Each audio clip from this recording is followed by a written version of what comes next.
What the hell is that? Throat spray. As far as what? Like numbs. Oh, I'm good right now. All right, so it's looking. Test, test. This is a YouTube stream test. Let's see. No frames dropping. Let's get the audio going in here. Live, right? Going already? As of right now, yes. Right. Let's see. Making sure no frames are dropping. No frames are dropping. Very cool. Let's see. Let's see.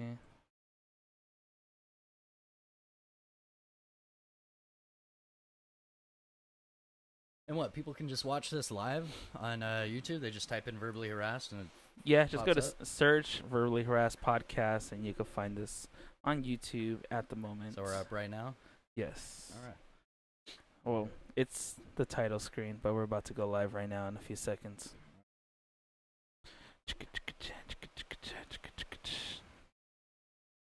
Oh, also, you want to jump on my Wi-Fi, or you want to just use your LTE? I mean, we're already going. Yeah, we're going. Fuck it, just leave it like that. I guess if it's LTE, it won't drop out and it won't have any problems with this connection. True, true, true. All right, so let's let that go for a minute. Let me promote this online. You want to let them know? Yeah, what's up on the live stream here. What's going on, guys? Is that Instagram? Yeah, it's we're Instagram. on Instagram, so we're about to be going live on YouTube in a few seconds and or minutes. Just gotta do a quick little promo for this online. Way behind, and yeah, so That's kind of the theme for today. Everything's kind of lagging behind. I'm supposed to release a music video. I was supposed to release it at 5 p.m. You know what? Here, let me just go video and with it. it's still uploading. As of like right now, it's As of uploading. like right now, it's like taking forever to upload. And so sorry guys out there on Instagram. I know I promised you guys 5 p.m. But it might take a little bit longer. Just hang tight and you'll get some new content tonight. It'll be really I think it'll be worth the wait though. All right, so there's the YouTube. Copy that link. But yeah, you guys search Verbally Harassed Podcast on YouTube, and this live stream will pop up if you guys want to watch it there, or you can watch it here. So far, it doesn't look like anybody's watching us, even on mine. It's all right, so man. far. It's all right. Get a little warmed up. All right, so let's just go in and get this started because I'm pretty sure I'm going to try to do both of these at the same time. So welcome, everyone, to Verbally Harassed Podcast, episode 22. And like I say in every podcast, I'm pretty much back, hopefully, for long term because my time's been very, very crazy. I'm started a new job since my last episode, and now I'm trying to pretty much get everything in order.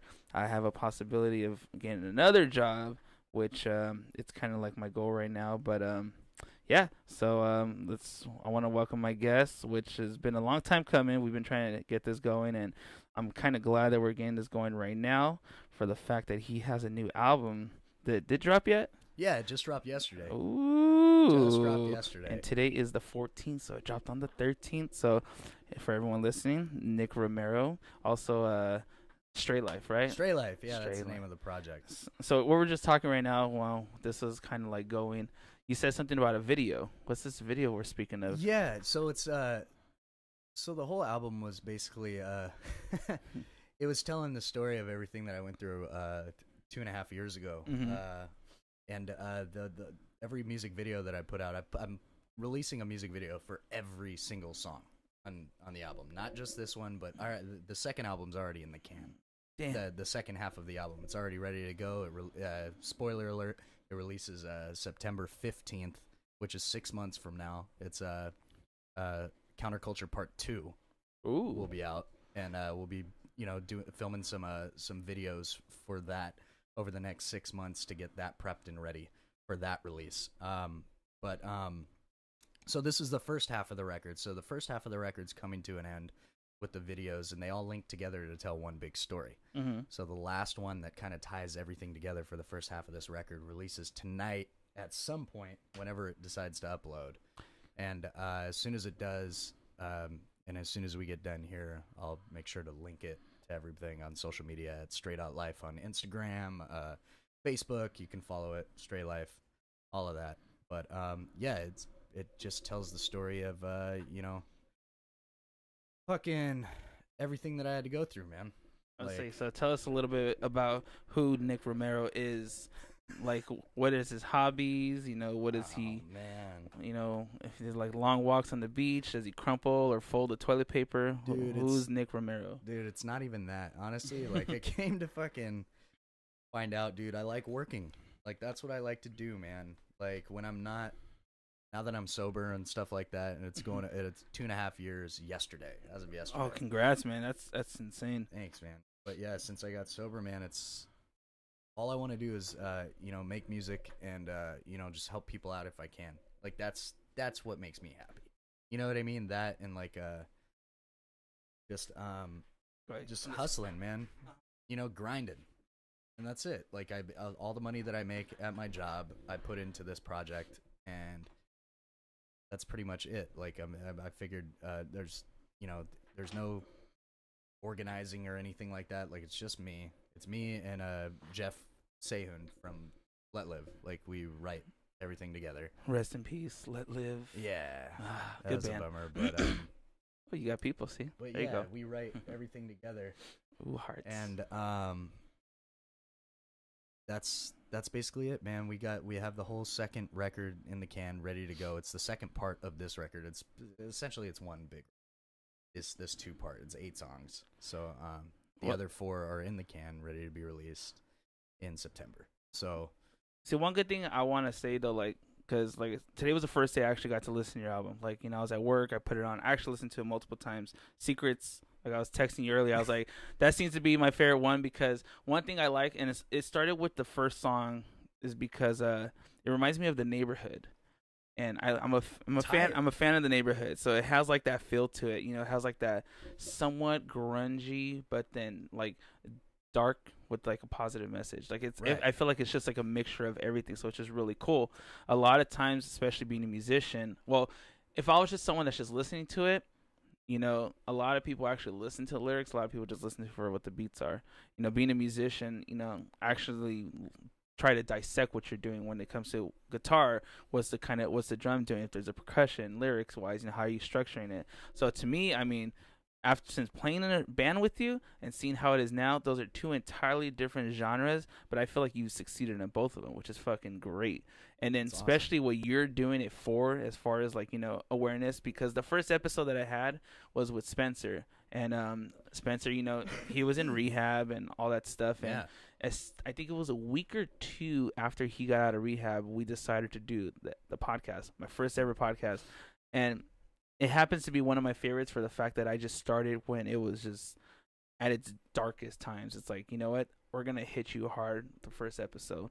So now to go back and just talk about, more positiveness of it, I think it's fucking good, regardless if it's the podcast or your music, your videos, however you're portraying like the image. I think it's great, man. I think we need a lot more stuff like that in this world, because this world is full of so much negativity. It's ridiculous. See, that's the thing. It's not, and it's not to like go on like harp on anything that you just said, but you mentioned image. Mm-hmm. Like this isn't a fucking image, dude. Mm-hmm. This is just it. This is bare bones vulnerability, fucking reality. This is real. You know what I mean? Like I'm being honest for the first time. You know what I mean? Yeah. And that's what. And I don't want to harp too much on like the programs that I work and stuff like that, because it's not something that we do. You know what I mean? Like if you need help, it's out there. Look for it. You can find it. But as an individual, you strive. But as an individual, rigorous honesty is #1 priority these days. Just keeping it real with myself first, and then it trickles down to everybody else. You know what I mean? And this album is really like bare bones. Like, hey man, especially with the song "Secrets" that you mentioned, like it's basically saying, hey dude, like this is to you guys. This is to anybody that's come into contact in my life where I may have burnt a bridge or fucking acted a fool or whatever. It's especially that track is, fuck dude, I'm sorry. You know what I mean? Like that's the big thing. Like I'm sorry. That's why it's my favorite. That's why it's my favorite album. That's why it's your favorite track, huh? Yeah. I mean, my favorite track, yeah. So, and just in case you guys hear any noise in the background from time to time, it's actually raining. So, it turns out I have microphones that are actually picking it up. But hey, whatever. So anyway, so so what actually got you into music? Like originally? Yeah, like what was like the main thing? You're just like, you know what, I want to be a musician and Dude. start writing. I'm gonna tell you. Well, when I was growing up, like my mother would sing in the car and stuff like that, and dude, I was like big into Motown and Michael Jackson and shit like that when I was a kid. Dude, that was my shit. Michael Jackson was those were the first CDs that I bought, were all of Michael Jackson's CDs. Nice. And I had, I think I had No Diggity, Black Street, just the single. No doubt, I would baby. play it every morning. That and Elvis Presley, dude. Play on, play Just the stocks. You know what I mean? And but what really got me into music, man, what really like where I started making it and wanting to like do it was I was 12 years old and I heard my first Misfits record. Ooh. You know, I never got into them. You never got into the Misfits? No, I know a lot of people that are like hardcore into them. Like one of my buddies, he has like tattoos and stuff of them, and I never got into them. I think it's because like during that time, I was also into like oldies and you know all that stuff, and then I transitioned into R&B, and then I transitioned into metal. Totally. So, yeah. See, like metal. So I was totally just something, passed the punk stage. Dude, metal was something I had to grow to appreciate because it was so technical, and like the whole reason why I gravitated towards the Misfits in the first place was a buddy of mine when I was in middle school. You might know him, Eric Neto. He's played in a bunch of like death metal and black metal bands and I don't know what. I'd have to see all sorts of different types of metal and stuff like that. He showed me my first power chords and it was to the song "We Are 138" by the Misfits. And I was like, oh, I could do this. You know what I mean? They were just so simple, 3 chords. And then it took a lot for me to gravitate towards metal after a while. Like in high school, then it became, oh, who can be the most brutal and stuff like that. But I always kind of stuck in the punk hardcore scene. Like that was kind of more my thing. Yeah. It was like punk rock and like old beatdown hardcore. Like Throwdown, Terror. Someone's about to get punched in the stuff throat. Like that. Yeah, like chun chun, chicka chicka chun chun. Yep. For myself. Just fucking open it up. Yeah, it's just about to get crazy. Pit, chug, shit. Because it was simple. It was easy. Like my mind could wrap around it. When it got too technical is where my mind would tune out because I was fucking lazy, dude. You know what I mean? And that's really what it was. Hey. When I would approach music and stuff like that, like I would play just enough to where I could learn something, and then that was it. And then I'd give myself praise, which was fucking retarded. You know what I mean? Like when there's so much to learn and when there's so much to learn. So like when metal came in, like it blew my mind, and I was like, it took me a while to get into it because it was something I could not do personally. Like you gave me a guitar and you're like, play some shred. Like it was like, I can't do that. You know? Oh no, yeah. I used to be at my peak. I miss it. Dude, I couldn't do that. So it wasn't something that like kept my interest for too long. But now when I listen to it, man, not that I can shred or anything now, but like I can appreciate it, but it's not something that I can just rock all the time and listen to because it's not easy to tune out. Like it metal grabs your attention. It makes you want to focus on it. And if I'm driving in the car, I gotta focus on the road. You know what I mean? I'm a shitty driver. I gotta pay attention to the road, dude. You put a metal song on, I'm gonna start looking at the dial. Like staring at the radio, like how are they doing that? Yeah, you know what I mean? You start to just wander off. I think that's why I listen to podcasts now. Like because my commute's an hour and a half to LA and back. So for me, and that's so an hour and a half in the morning, hour and a half home, unless it's really busy and it's 2 hours. That's brutal. So I listen to like Joe Rogan's podcast. I listen to Church of What's Happening, Dude, Radio Lab. Both of those. Yeah. Who does Church of What's Church Happening? Church of What's Happening. Is that Dean Del Rey? No, it's Joey Coco Diaz. Oh, Joey Diaz. And the Flying Jew. Oh my God. Lee Syatt. Diaz. Yeah, I like theirs, and then Your Mom's House. Dude, with, I see all these guys Tom regularly at the Comedy Store, man. Oh, we're gonna dive into that. We're gonna dive into that later. Yeah, we're gonna talk about that. I got that on my list. So I want to go back to like the whole music thing, but I feel the same way. Like when it comes down to listening to it, like you really want to like you kind of want to like soak yourself into whatever that song is that you're listening to. Because I've had some times where I was like in a car and I would hear a song like, what is this? Even if it's something I've already heard before, but then for some reason, like in a different setting or something like that, it totally catches you differently. I'm trying to think of the first band that really got me into like metal or metalcore. I think it was As I Lay Dying, the Frail Words Collapse album when that came out. The first one, right? I used to think the one with 94 Hours on it. Yeah, I used to think, and think I used to talk to Nick about this because we were in high school. We thought the drummer was fake because he was so precise in the clicks on his kick drum. Yeah.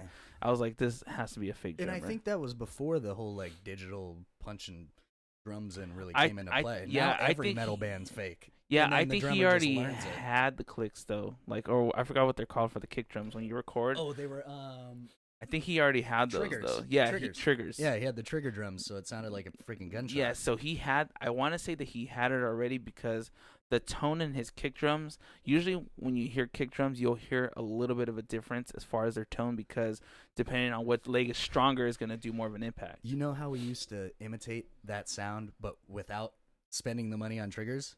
We would tape quarters to the drum things that hit the kick drum and quarters to where it would hit, so it's metal hitting metal. Really? And it would sound like that when we would practice. Shit. That's how we would like low key, low budget, like get that sound naturally while playing live. When I was in like a metalcore band back in the day, we would tape quarters to the oh wow, I didn't think about things that. And it would sound like that. That's crazy. Yeah. I remember doing one where I won't mention what band this was in, but we had to do a certain like a roll with the kick drum, like brr, brr. So the drummer at the time was gone, and we're like, okay, well, how are we gonna do this? So we did it on the table. Perfectly landed, and you could never tell the difference. You would never know that it wasn't drums. Yep, you'd be like, "Oh wow, that kick drum's going crazy." Little did you know, it was like fingers tapping on the table. So it was pretty cool. But that's so funny. So I mean, I met you through See the Beauty, which for anyone that actually knows us, you know, you've seen us perform, and I still had the video that we did Olympus Mon at Bruco. I had the video on my computer still. Dude, I watched it. I own all that archive footage that Chris Endom was taking of us. You need to pass that this way because I want to see that shit. It's just a spoiler alert. In between now and September, I got a documentary coming out about everything. Dang, so you got a lot of stuff going on right now. Yeah, a lot of stuff coming on, and a lot of that shit's gonna be in there. I think you're the one person I actually see that's like driving and doing a lot of stuff, man. That's great. Because I don't have any. Yeah, you said you're a worker. Else to do, dude. I don't drink. I don't smoke. I don't fucking do anything anymore. So like all my free time goes towards doing things that I actually like to do now. You know what I mean? Your main career. Yeah. Much. Well, I wouldn't even call it a career, dude. It's what keeps me going. It's what keeps me like going for it. Like, and just to touch on that, dude. The last thing I ever want to be now is a fucking rock star, dude. I don't want that. Anonymity is priceless. Being able to go to the store and not get fucking mobbed like the Motley Crue dudes do, or like, you know what I mean? Like, that's, you can't buy that. You know what I mean? You can't get that. But like, if there was one goal to get out of this whole thing is just to be acknowledgement from my peers would be great, which is happening right now. You know what I mean? Yeah. Which is great. And like, that's all I really wanted was for people to be like, oh, okay, cool. He's actually doing it. You know what I mean? And that's it. That, and eventually to just be able to pay the bills, man, and put some money aside to start a family. That's it. I mean, that's pretty cool. Like, see, for me, like when it comes down to podcasting, I don't make any money off of this at all. Yeah. You know, I barely got like a mini sponsorship, which is not really a sponsorship, but I mean, for anyone listening, if you guys live in the South Bay area, I gotta push it in Great there. Segue. Yeah, I gotta push it in there. Segue, though. If you that guys, was so smooth. If you guys ever get a chance and you need your car, you need your oil change, if you go to Midas in Long Beach off of Anaheim and Long Beach Boulevard, I believe, you could go see my brother Luis, or you know, ask for anyone there. Just say that you heard about Midas on the Verbally Harassed podcast, and I believe oil change is like $24.99 or $29.99. I want to say it's 24, but go on in there, and only in Long Beach, and yeah. So, anyways, only $24.99 or $29.99. It's one of those two. I just can't remember. Holy smokes! I've been too busy. I actually need an oil change, so I might have to. Well, there you go. Hey, just be like, go check that out. I was a guest on there, so yeah, I need to get hooked up. But yeah, I got the proof right here. Check it out. Yeah, look, that's me. So like for me, it's just more of like I love having conversations with people, and like I mentioned this in most of my episodes, is that this is something that us as human beings, we do not do at all anymore. Everything is so digital. I mean, this is digital, yeah, and it's just like I do have people that I've seen on social media that I really don't know in person. Like I literally met you through social media, and maybe I've seen you around, maybe we said hi, and that's about it. So it's like there's kind of like this facade of this is what my life is like. Like a lot of times when people post up stuff, it's always all positive. Like I hate to chime on like people that have kids, it's always like those positive pictures. I want to see the nitty gritty. I want to see this kid tell me what's like up. Screaming its lungs off because you decided to give it 2 Cheerios instead of 1, stuff like that, or like vice versa. But that's why I do it. I mean, if I were to make money off of this stuff, dude, like sitting down having conversations, or even when I do video game like Twitch streaming, fuck yeah, that'd be great, because this is something I love doing, but at the same time, that's what it's were not, talking it's about. not the end goal. That's exactly. It's not, and it shouldn't be. If you're doing that for that, you're in it for the wrong reasons. Yes. And but that's what we were talking about earlier, like when you were like, oh, so like what's going on? Like I helped you with the flyer really quick. Like I made my own fucking flyer for this thing. Perfect. Like, that happened. I've never did it, so who gives a shit? You know what I mean? Like you got to promote. You know help what I mean? me out. If you want people to listen, but like that's my whole thing is like, dude, like if I can do anything to help any of my friends to like get another show going or whatever, or anything to just see you guys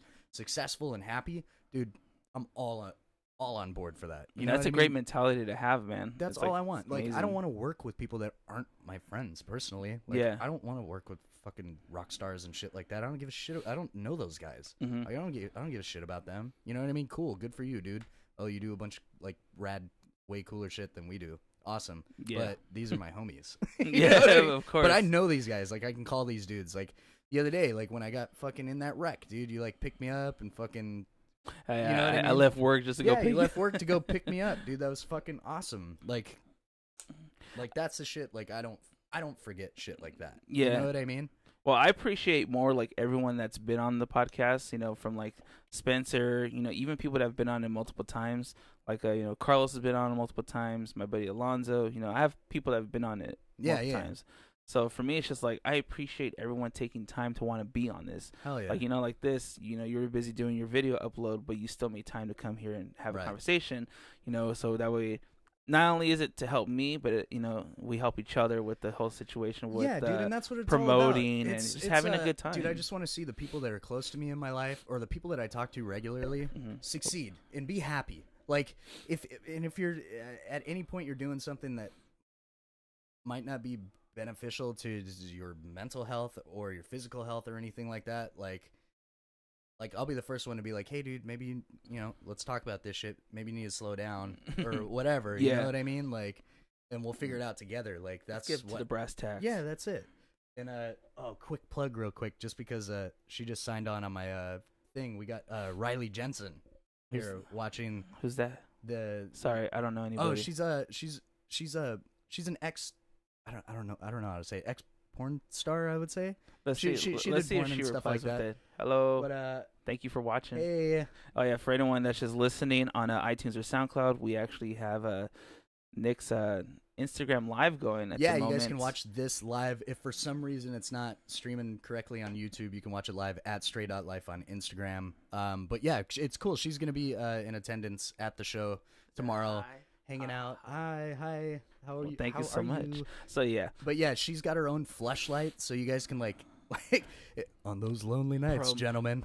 Those lonely nights, you can I'm looking for sponsors. No, just kidding. But on those lonely nights, man, like she's got a killer fleshlight and she's hustling and she's grinding, dude. And dude, I respect the hell out of that girl, and she's been a really good friend over the past couple years. And I'm not gonna lie, dude, I had a crush on this girl for like the past 10 years. Ooh, that shout out crush. For like the past 10 years, and then we started talking out of nowhere, just friendly exchanges and stuff like that, and she's just become like a really good friend, man. Like anytime like I'm feeling down or she's feeling down, we reach out, we talk a little bit, just hash our shit out, and like it's cool. Like there's like that little bit of support, and I'm super stoked that she's gonna be in attendance tomorrow to check out the show. That's great. Oh, and can I plug the show really quick? Go ahead, and then we'll plug it in again at the end. Well, yeah, tomorrow night in Hermosa Beach, which is the 15th for everybody listening. Yeah, the 15th, March 15th. When people listen to this, it'll be tonight. But yeah, tomorrow night as of right now. Yeah, tomorrow night, March 15th, free show in Hermosa Beach at Susie's. It's 1141 Aviation Boulevard in Hermosa Beach. It starts at 8 p.m. Man, I have comics that are opening the show. We've got Vanessa Johnston. She's from shit. What was she in? She was on America's Next Top Model on VH1. Ooh. She was on How I Met Your Mother on CBS. Still haven't gotten to that show. Dude, me neither. And I heard it's hilarious, but though. people fucking rave about that show. Yeah, yeah. She was on that show. She's doing a 15-minute set, and then after that we've got Ali Makovsky, who's a really, really talented new up-and-coming comic that was actually a regular on the Kill Tony show at the Comedy that's Store. An interesting like group for a release. That's nice. Dude, it's all interconnected from like the actual shit that I do in my life these days. Like I'm at the Comedy Store every Monday night for the Kill Tony show. It's fucking hilarious, dude. It's kind of like your birthday party and you're just having everyone hang out. It's like my birthday party and all the homies are coming to come show support. It's awesome. You know? That's always good, man. Let's see what's going on over there.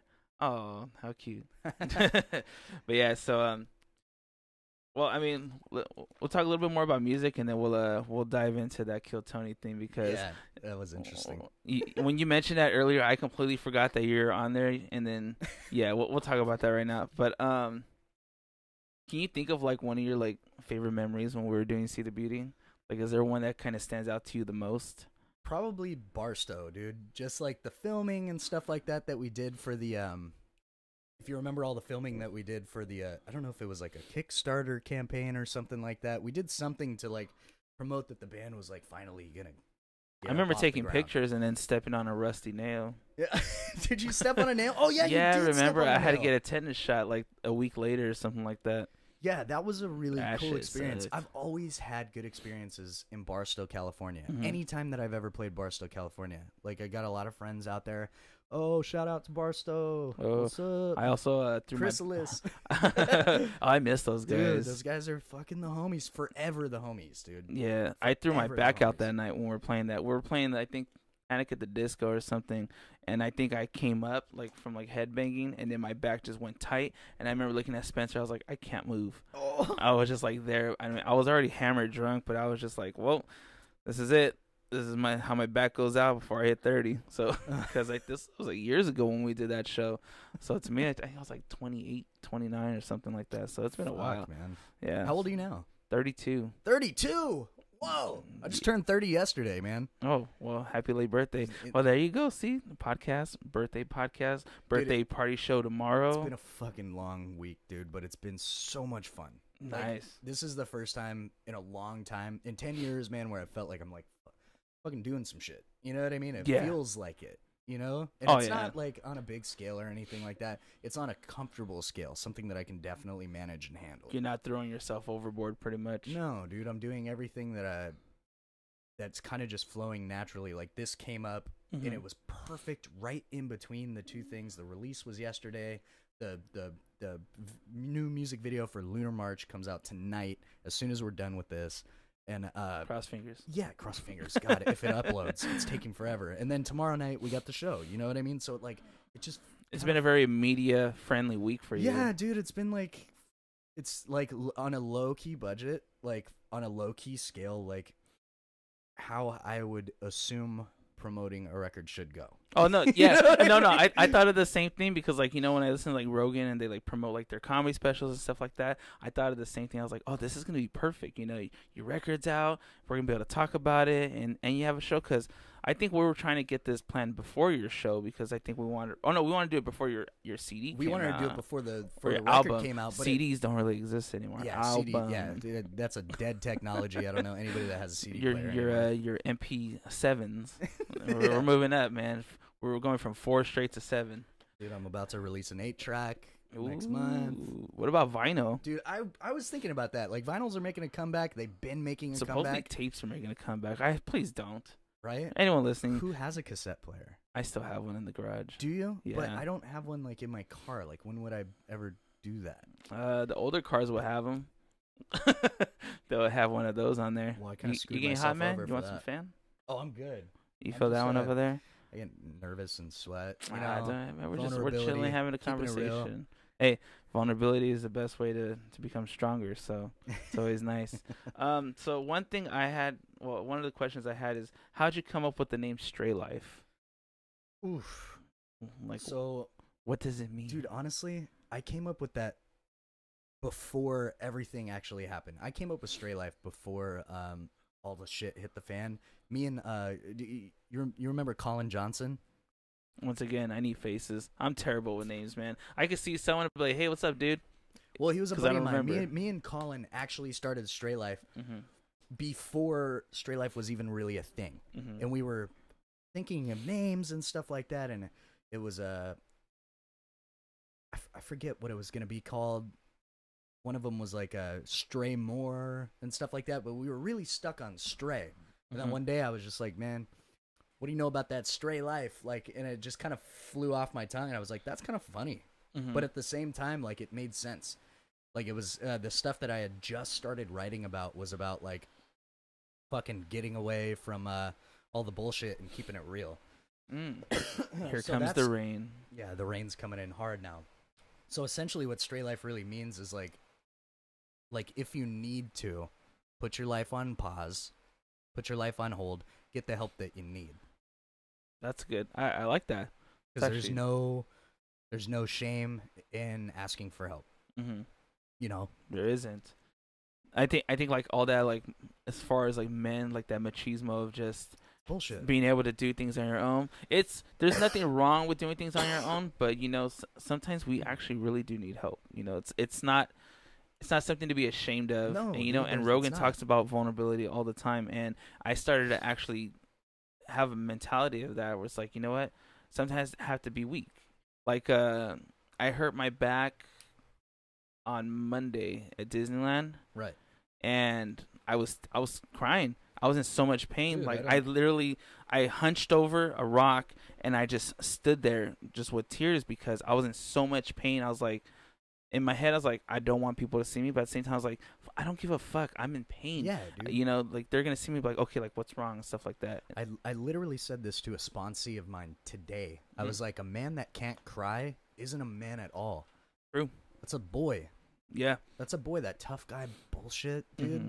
Like, that's all fake. I totally agree with that, man. That's I see it like that now that I'm older. Especially, and I can say this, you'll understand this, like the Latin upbringing, that machismo crap that we grew up with. Yep. Or man's tough guy, blah, blah, blah. Dude, I'm so far from that crap. Like, if I, dude, a show will hit some sort of key point, and I'll cry like a fucking baby, dude. Dude, I struggle to watch Pixar movies now. All right, I watch Pixar movies, and I'm just like, fuck. All right, keep it together. Like, dude, I totally can identify with that and totally relate to that. well, because like Inside Out with all the feelings and stuff like that. Oh my God, well, when that she was such a starts, good movie. yeah, when she starts, well, if anyone hasn't seen Inside Out, get out of your rock because it's old. There's a part where she's running away, and it hit me harder because I don't have kids, but I have nieces and I have a bunch of nephews. So to me, it's just like, you know, I love them to death, and I see as if, what if they were in that position? You know, how would I deal with the situation if they really felt that they weren't being loved by anybody and they had to get away from everything? So it's like I put myself in that position, so where once I'm watching a movie, I'm just like, oh fuck, there it is. It's hitting me. And Pixar knows how to do it. Pixar is one of those companies that would be like, oh, it's all happy, and they're just gonna fucking strike you down, Yeah, and then dude. bring you back They know up how to do slowly that. and Like comfort Up. you. Did you see Up? Oh my One of my favorite. God. Yep. Just I think Shoot me in the first fucking face first right now. 15 minutes of Up is probably one of the greatest intros to a movie ever. It's cinematic gold, dude. It touches every key point to tug every fucking And it's emotion all music. possible. Yeah, it's all music. I mean, there's talking and stuff, but once it actually starts, it's literally just scenes and music, and that's what you get to enjoy. I totally forgot you're a total fucking Disney nerd. Oh, you're a I total was like, I'm Disney looking around my ham, room, dude. like, do I have any Disney stuff around You're here? a Oh, Star total Wars. Disney ham, and I totally forgot. You and your girl go all the time. Yeah, we try. When we have the same days off, but I could talk about that shit all day. I just went to Disneyland recently for the first time in like a really long time. I took a friend of mine, Amy. She had never been, and she's a huge Disney, like loves The Little Mermaid. I was like, oh, dude, we gotta go. She took me, actually. She paid for my ticket. It Oh. was really cool. Can't It complain. was on really that cool. one. I was like, I'll drive. This And dog. like, fucking, oh. I'm trying to get a picture of the dog in there too. For anyone listening, my dog, as usual, is asleep on the bed. So go ahead. Sorry. So you went to Disneyland? But yeah, we went to Disneyland, dude, and it's the same shit. You know what I mean? It's all the same shit. It's more pricier. Yeah, it's prices are higher, but it's all the same stuff that was there the last time that I went. Mm-hmm. I went when the Cars Land thing opened, and that was badass. You know what I mean? Oh yeah. But we got the day things where you got the fast passes or whatever, where you don't have to wait in line. Max Pass. The new one. Max Pass thing. Yeah, that's the new one. That was awesome. We finished the park in like 3 hours. Both parks. What day did you go on? Like what? A weekday? It was like weekend? a Tuesday or something like Oh, that. yeah. It was like middle of the week because I have or no, I think it was a Monday. Mm-hmm. It was a Monday, and then I went to Kill Tony after. Well, what's the crazy thing about it now is this, like Disney, it's become so overpopulated. Like before, this is going way back, like 2006, 2007. I remember buying a pass for $140. That was your year pass for the cheapest one. 140. You would go on a weekday. There would be like absolutely no one there. It would be walk on every single ride that you want to. Now it's like $500 to $600 for the cheapest one, and you go on a weekday, and it's still about a 30-minute wait for a ride. So it's just like, what the fuck? I mean, it's good because it's more accessible for everybody, but at the same time, come on, man. Disney's a mogul, dude. They're crushing it. Oh, dude, they could do, and like when people complain about the prices going up, I was like, don't complain because you're still gonna pay for it. I've never complained when the prices go up. I just look at it like, well, that's an extra $5 I gotta pay. So I could care less. And then for me, like I remember going when Indiana Jones first opened up. Dude, I remember that too. I was fucking afraid to go on it. I didn't go on it.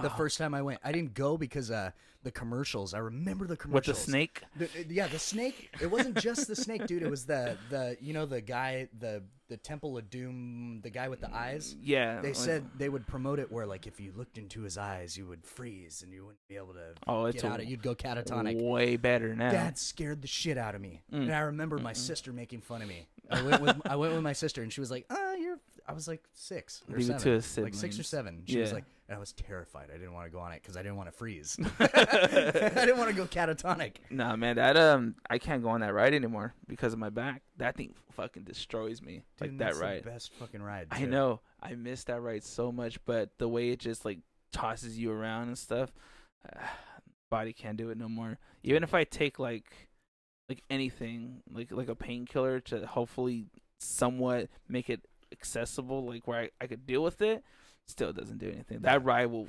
destroy me no matter what. I'm like limping out of there. I'm like, well, this is my day. Jesus. I gotta stretch out and all that good stuff. But so let's get back to the topic at hand. Oh, by the way, I keep using this thing. They see me using this. I lost my voice 3 days ago. I was terrified. I was like, oh my god, I'm not gonna be able to play the show. Like I wasn't taking care of myself because I was getting everything prepared for this release and everything. Like it's hard when you're doing it all by yourself, man. You know, like I don't have bandmates. I mean, I do now. I do have bandmates now.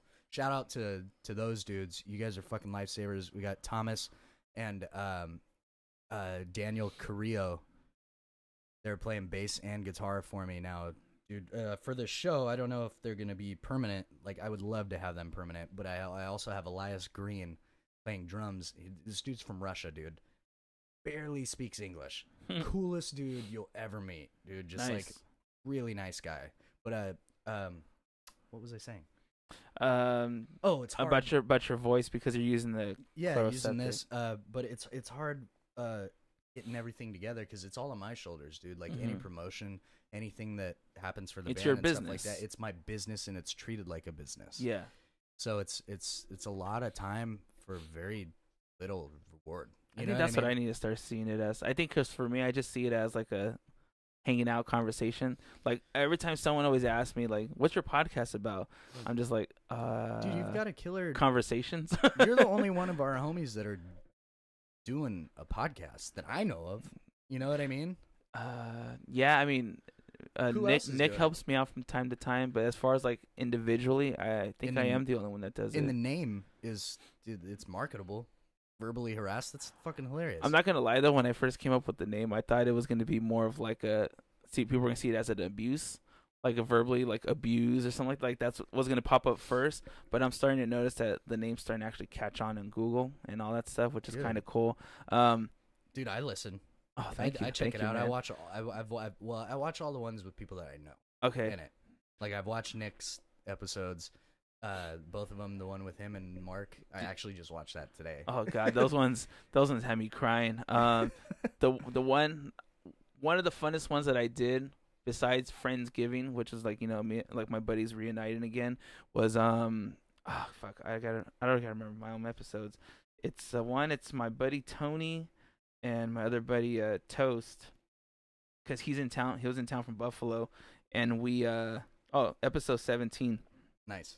We I bought an edible brownie for them. What? So look out. So they took a bite before we started the entire. Those things are so fucking strong, dude. You only need a bite these yeah. days. Weed is not how it was when we were growing up, dude. I remember buying weed when I was a kid, like 11 years old, and it was like the grossest, like stuck together, like not moist. You know what I mean? Like dry ass crap that you would. Well, break apart. I think the most if it's more condensed. I mean, I didn't go to weed college or nothing, but so I think the most condensed. If it's condensed, it's better. Or if it's like the more sticky it is, the better. But like I said, I don't know anything about weed. Dude, it was disgusting. I just know that it used to make me feel good. It was so gross. But yeah. So like, if you ever get a chance, like that episode, I enjoyed that episode because they took a bite, and then throughout the episode, you can start to tell their transformation, and they're we're grubbing on like saw that fries, and we're just laughing. That's some up. like Doug Benson shit, dude. Oh, Shout out to Doug. Oh, he's dude, fucking hilarious. You're too much. And then the one that I promote the most is the most recent one with Nick's mom, the breast cancer story. Oh, okay. Oh, dude, that it hit me, man, because she's no pun intended. Yeah, she's like my mom. So to me, it's like it got real dark, but there's such a positive message, which I'm fucking glad. Like people that go through the struggles, like we'll dive into yours, hers, her talking about suicide. When I was just like, I never knew that stuff, but it's real, dude. Yeah, but there was a positive message at the end of it. Those are the things, like, and that's what I wish people would understand, and like we could start communicating a little bit better, like you were saying earlier in the show. Is people don't understand like our insecurities and stuff that we have. Those are our most common grounds. Everybody's insecure about something, and a lot of the times it's similar to the things that you're insecure about. Those are connecting points. Those are things that you can actually sit down with a human being and have a real conversation about and relate to them on. Yeah. And we don't talk about shit like that too much. Everybody's got to be happy. Everybody's got to be, got their shit together. Like, no, motherfucker, like, keep it real. Like, if you're going to talk to me, tell me about what's going on with you. Mm-hmm. You know what I mean? Like, what's really happening? Something that I can relate to. Because if you say that you got everything all together and you're doing all this big shit, I can't relate to that because I don't have everything together. Yeah. You know what I mean? Yeah, I think we're all just like trying to work for something. Like I said, no matter if it's your goal is to be like the best and the greatest, making all this money, or it's just you're doing something you enjoy doing, then fuck it. It's all funny, but the thing that bothers me the most is that when we look at people, and I was a big judgmental person in the past, and you know what, I do kind of pat myself on the back when it comes to podcasting because I have listened to a lot of stuff that I did. My podcast I did before this was called a Little 8-Bit of Everything, and I listened to them recently and noticed how negative everything was that I said. Really? Everything. No matter what the situation was, I was thinking negative about it. It could have been about a homeless person, and I'm like, whoa, maybe you should get a job or some bullshit, very negative, to where now it's just like, if someone's walking by, and this is what actually bothered me the most. There was a day that I was at Disneyland where we're in ride for getting ready to get on Guardians of the Galaxy, and dude, that ride's badass. Oh yeah, I mean it's still the same. It's still tower, but yeah, it's still. I mean, it's cool that they decked it out like that. But there was these two girls that were on Snapchat, and there was a person, kind of dolled up for themselves. I'm pretty sure to her she looked good. No one has the right to judge her how she looks. So, she's in line. She's about to go on the ride, and we're in line getting ready to get in the line. And these girls are, like, giggling and laughing, and they're, like, zooming into that girl. And, like, they, like, wrote something, but it was, like, hatred towards it. And I'm like, what is the point of this? Like, I wanted to go up to him and be like, what do you have against this person? Like, why can't you just accept who they are and who you are? Because I'm pretty sure you have insecurity issues. I'm pretty sure you have to take pictures at an angle because you're trying to hide something. Exactly. And I go, you have more flaws or probably just as much flaws as this person does. So who are you to judge them and make fun of them? Hiding behind a lens and a screen, like, does that make you feel better about yourself? Like, why? Like, what makes a person want to do that? I mean, it it sucks. does. It does make them feel better about themselves. Yeah, and it sucks. And it's funny too because, like you said, they have the exact same insecurities. Like, they left the house wearing makeup too. You know? Yeah. You know what I mean? That's a good way to put it, though. Yeah. They left the house. They looked in the mirror before leaving and was like, oh, "Okay, yeah, I can be seen in this today." You know what I mean? Same thing that girl. That girl probably looked in the mirror and was like, "Damn, I look good. Like this. Like, I'm on point today." Yeah. Like, she felt confident enough to be like, you know what? I want to wear this today. Yeah. And, you know, a lot of times, like, I always see it as, you know, when I see someone walking by, you know, I've dealt with people, you know, fixing phones to the point where they already have a bad attitude right off the top. Totally. As far as our conversation, you know, to fix their phone. Yeah. And by the end of it, you know, to me, I'm just like, I could let this affect me and I could be an asshole back. But I will say one thing. Jokes are jokes, though. Yes. If you see something a little funny, it's okay to joke. Oh, yeah, yeah. But just don't. Being hurtful is a whole different thing. Jokes are jokes, though. Fun and games is fun. Like, roast somebody, make them know. Like, I would totally do that, but I'd let them know that I'm roasting them. Yeah. Because what's the worst things that's gonna happen? Yeah. Like, send it back. Talk about my fucking glasses or whatever. I don't know. Whatever the fuck. I already know if I say anything, it's going straight to fat jokes, which I accept them all. Dude, I could give a shit. I wouldn't even do that. I'd be like, yeah, I'm big. Give me something different. Let's go. Come on. I don't even have any material for fat jokes. Really? No, all my material and stuff that I've been writing, which sucks, by the way, is fucking, like, it's all shit that, like, relates to my life. You know what I mean? All right, like, so let's just talk about the comedy, all right? Because, like I said, I have the list, and I actually have comedy towards the bottom. But you know what? We keep jumping back to it. Let's just talk about it. We're gonna touch on it. Yeah. All right. So recently, for anyone listening and or watching, Nick decided to be on Kill Tony, and for anyone who doesn't know, what that is. Well, what is it? Is it all about roasting? So Kill Tony is the #1 live comedy podcast in the world right now. Tony Hinchcliffe. Tony Hinchcliffe's Kill Tony is #1 live podcast in the fucking world right now. Which, if you don't know who Tony Hinchcliffe is, you need to. He's fucking hilarious. So this show happens every Monday night. You're welcome, Tony. Every fucking Monday night. Like he cares he's on this like podcast. He's gonna fucking check it out. But every Monday night at the Comedy Store from 8 p.m. to 10 p.m., they go live in the main room, and comics go up. Up-and-coming comics or anybody that wants to try their hand at comedy goes up. And it's basically American Idol for comics. So you go up and you do a 60-second bit, and then basically it's a panel of judges, which are all working famous, really big fucking famous name comedians. Oh, yeah. And then they just fucking tear you apart. Or they tell you what they liked about your set or what they didn't like, and they give you good feedback. Like, or they'll just fucking roast the shit out of you. It's so much fun, dude. Who was your judges when you first did it? It was Morgan Murphy and Anthony Jeselnik were the judges. Damn. I'm sorry. And they fucking tore me apart, dude. Yeah. They gave Morgan Murphy gave good constructive criticism. So did Anthony. And then here comes Tony. But then here comes Tony, and he's fucking tearing me apart. And he's what did he tell you? Do you remember? What did he say? Okay, so the joke that I told. Can I tell the joke? Yeah, hey, you say whatever you want. All right, so the joke that I told, it was do you remember those "There's no wrong way to eat a Reese's" commercials when we were growing up in the 90s? Yes, I do. Remember them? Yes.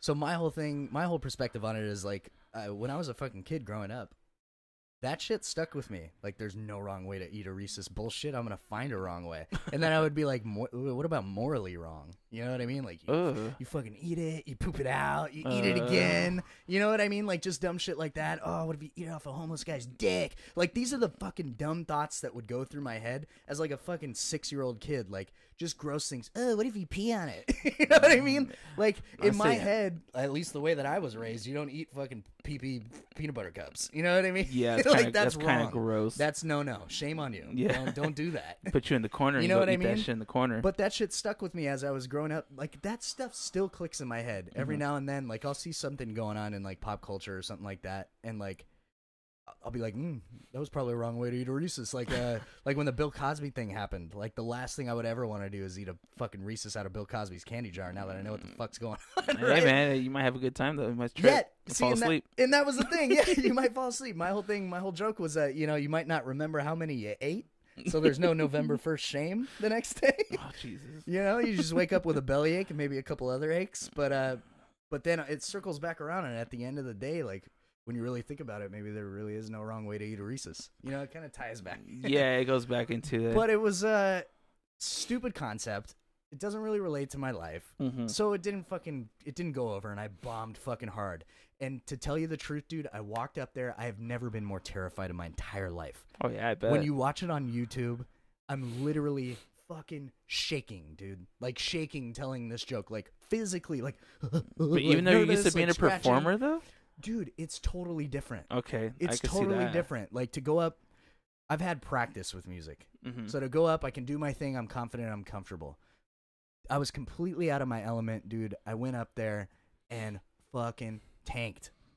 And then they're asking me these questions afterwards, and they're like, well, what's up, dude? You've never been asked questions before? I'm like, with a fucking spotlight on me? No. They're like, well, you're a performer, right? Like, you're on stage. I was like, yeah, but it's totally different. Like, to be put on the spot and be like, okay, be funny now.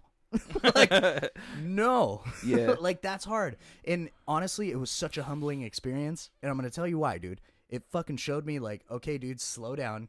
You're not fucking bulletproof, and you're not good at everything. Yeah. So it was a reality check, and I was like, okay, cool. Like, I know I have some cool concepts for jokes, but, like, maybe I can be a behind-the-scenes guy and write.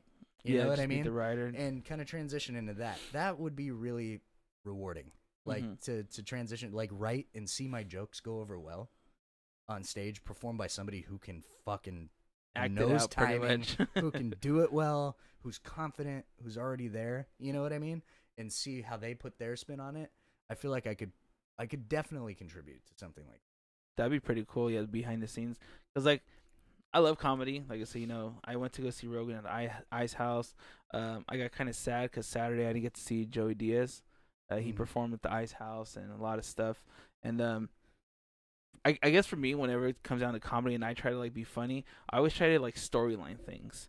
I'll be like, you know, like I'll talk like about my dog and his struggles, and you know, turns out he's able to do a backflip and he ate too many sandwiches and now he can't fucking jump anymore, so he's a fat ass that breathes all heavy and just drags his ass around. Just like random shit, you know. Yeah. But like I'll see someone or something and I'll just kind of just go into my own like little tangent in my head and I'll make myself laugh. But I'm pretty sure to everyone else it's probably not funny, but to me, I'm fucking dying. Like another bit that I wrote. Wait, I wrote it about Greg Ontiveros. I don't know if he's on here. Shout out, Greg. Shout out, Greg. What's up? He's a great drummer, great photographer, good friend. Good hand massager. From See the Beauty, too. Good hand massager, good other massager. But, yeah, like, Greg's, like, he's a hardcore fucking, you know, like, he's a health guy. You know what I mean? Now, so we were grocery shopping the other day, and he's, you know, it starts out, I go, you know, I went grocery shopping with my buddy the other day. He's a hardcore pussy. I mean, vegan. Like, just a quick punch right out the gate. But did you get any chuckles? Dude, I haven't done it yet. Okay. But after that bomb, dude, I'm afraid to. Live on Verbally Harassed right now. Live on Verbally You're Harassed. hearing it. So he's a hardcore pussy. I mean, vegan. And so we were shopping, and the thing that he wanted to make for me, it called for cayenne pepper. So I was going down the seasoning aisle. I grabbed it. He was like, oh, I'll meet you at the checkout stand. All right, cool. So we split up, got the ingredients. He was like, you get this, this, and this. I'll get this, and this. So we save time. So I grab the cayenne pepper. I walk up to the checkout stand. He starts berating me. He's like, dude, what are you doing? You got the wrong cayenne. It's not organic. Oh, God. And I'm like, What the fuck are you talking about? Organic. What fucking organism did this shit stem from that it needs to be enhanced? It's fucking pepper. Oh, God. You know what I'm saying? Yeah. Like, what the fuck? And then I'm in the back of my head, I'm like thinking, you know, there's those people out there that are like chiming in. Well, actually, it's harmful to one breed of chimpanzee if it's not organic. You know what I mean? Like, fuck that guy. The well actually guy. Yeah. We all know a well actually guy. Pretty much. Guy that knows everything. Oh, yeah. Yeah. And there's probably, if I was to do that joke, there's probably a guy in that fucking room sitting right there that is that well actually guy. And ladies, if you're on a fucking date with that guy, run, because he's a fucking nightmare. Or he's a fucking pussy. Or he's a fucking pussy. Yeah, one of the two. Go right back to it. So that's the whole bit, is like the whole harping on the vegan thing, and which is funny because I tried to do the vegan thing for a little while, and it was hard. It was hard. That shit takes serious what's it called? Discipline. Oh, yeah. To eat like that, like, it's very inconvenient. You do not have options to do anything quick. So you have to cook. You have to, you know what I mean? You do not have many options. I've done the keto before, keto and low carb. Right. And then I was going strong on it, man. It was pretty much, I was eating like chicken and cauliflower every fucking day. But that's a little bit easier compared to that. That's just like, well, you're eating paper and fucking occasional grass, which there's a Radio Lab episode that talks about how plants can actually are alive, like I mean, like they actually feel and fucking, you know, possibly scream out at the top of their lungs as we're crunching on their fucking leafy legs. That's scary. But I don't know. There's things like that where I guess roots. I'm pretty much killing this, but like roots, like trees and plants, stuff like that, have a tendency of going towards where water's at. But they'll feel like the vibrations or hear it, like these little, like the little hairs. Yeah. So a lot of times plumbers say that a lot of issues that they have is the roots and stuff actually wrapping around like sewer pipes. The pipes, yeah, because they're going towards it. And then they did a study where they had like a plant and they had the sound of water, I think, like on the outside of like this like tank that they had it in, and it was going towards that direction. It was inching towards it. I could be completely wrong on it. You know, if you guys ever listen to it, it's on Radio Labs, called Smarty Plants. He could be completely talking out of his butthole right now, but you know, sometimes you just gotta let your butthole talk. It's hairy and not so clean today, so it's all good. Sometimes you just need that sweet relief. So then, now as far as the comedy thing though, like, would you kind of like want to get more practice on it? Like, since you figure it's your weakness at the moment. What was great? It was the idea of it scared the shit out of me, so I had to do it. Yeah, you know what I mean. I'm like conquering all these other things that scared the shit out of me, and I was feeling fucking bulletproof, dude. It's a nice bucket list to check off. Yeah, so that's checked off, but at the same time, like, it's something that I still want to try to do. Just because it makes me happy, and I like being in that environment. You know what I mean? It's a very creative, very spontaneous environment. And Tony Hinchcliffe will fucking tear a whole new asshole. Dude, he's off the top of the dome. Like, well, I mean, he's touring with Rogan right now too, or I don't know if they're done. He's the best, dude. He's the best when it comes to quick roasting off the spot. Like, you got Jeff Ross, the roast master general, but Tony Hinchcliffe, that's the only thing he can do. It may not be very well known right now. Like, he's pretty well known, but like, if you're into comedy, you know Tony Hinchcliffe. Yep. But if you're an outsider that's maybe watches comedy on Netflix occasionally here and there, like, yeah, he's not like a household everyday name, but in the comedy world, this dude is fucking crushing it, right? And he's the quickest, in my opinion, when it comes to just off the head. Yeah, because one of my buddies just got into Tom Segura. Nice. And he goes, I never heard about this guy before. I was like, I know him about Tom since he was fat. Yeah, dude. That's been a while now. Yeah, so like, I know about this guy for a long time. I go Bert Kreischer, you know, The Machine. I go Bill Burr. Fucking Nick just got tickets to Bill Burr for the Forum. I just saw Bill Burr the night that I did Kill Tony. The night that I was on Kill Tony, he was in the original room, and I walked past and I caught his set. The comics on Mondays are allowed to sit in the back for free. You're allowed to go to a comedy store for free. Ooh. If you're signing up on the list and you're like signing up to do comedy, you get free seats. So I'm there every Monday because it's fucking free, dude. Yeah. Like, I want to check it out. It's like there's just designated seating areas for the comics. They're in the back where you're out of the way, so the waitresses know not to come and fucking harass you for a 2-drink minimum. Yeah. And But signing that though, does that mean you have to go on stage? if you get called, yeah, absolutely. Okay. If you get drawn, yes, it's your time to shine. If you got nothing to talk about, dude, they're gonna rip you apart.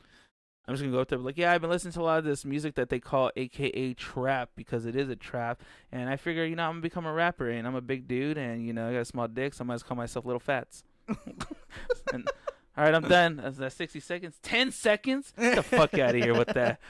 So, my watch is fast. and done. But yeah, something like that. That's why I'm not a comedian. I'm not funny, so whatever.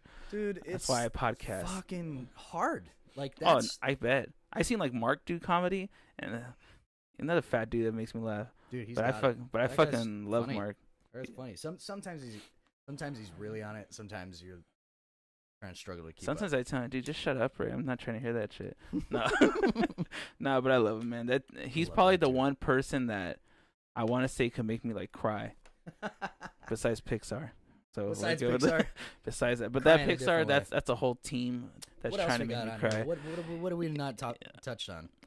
Well, let's burrito back to where we were left off. All right, so one thing I want to talk about. So we're done with the comedy. Let's go to music.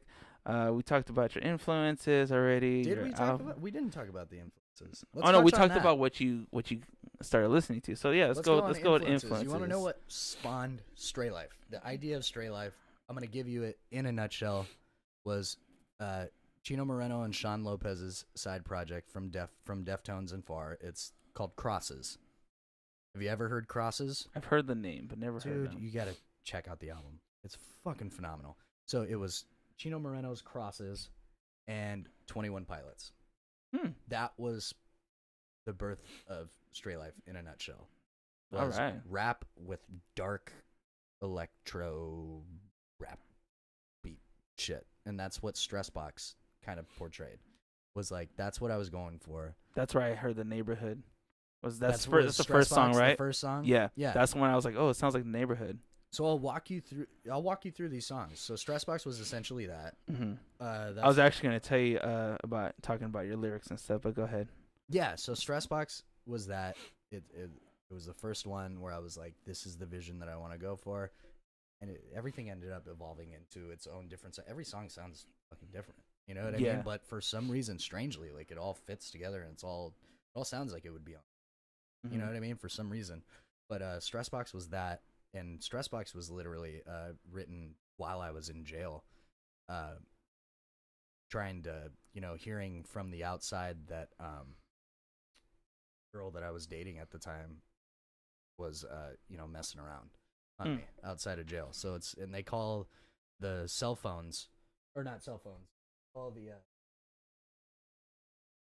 yeah, that's all I was telling you. I was like, I think your live feed stopped.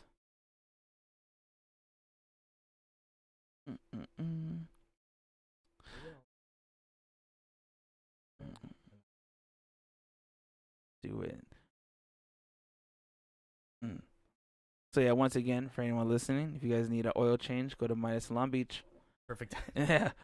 And all right, we're back up. Yeah, so that's pretty much it. But yeah, man. So Stressbox was written about that, and that's what they call the phones in jail. In county is he's in the stress box, because you're never getting good news. Like, even if you get good news or bad news, you're stuck in there, so you can't do anything about it. You can't be a part of your kid's birth. You can't be a part of fucking anything. What's up, guys? You're not there for anything, so you're just stressing. You're like, man, I want to get out of here so I can, whether it's good or bad. So that's where the term stress box came from.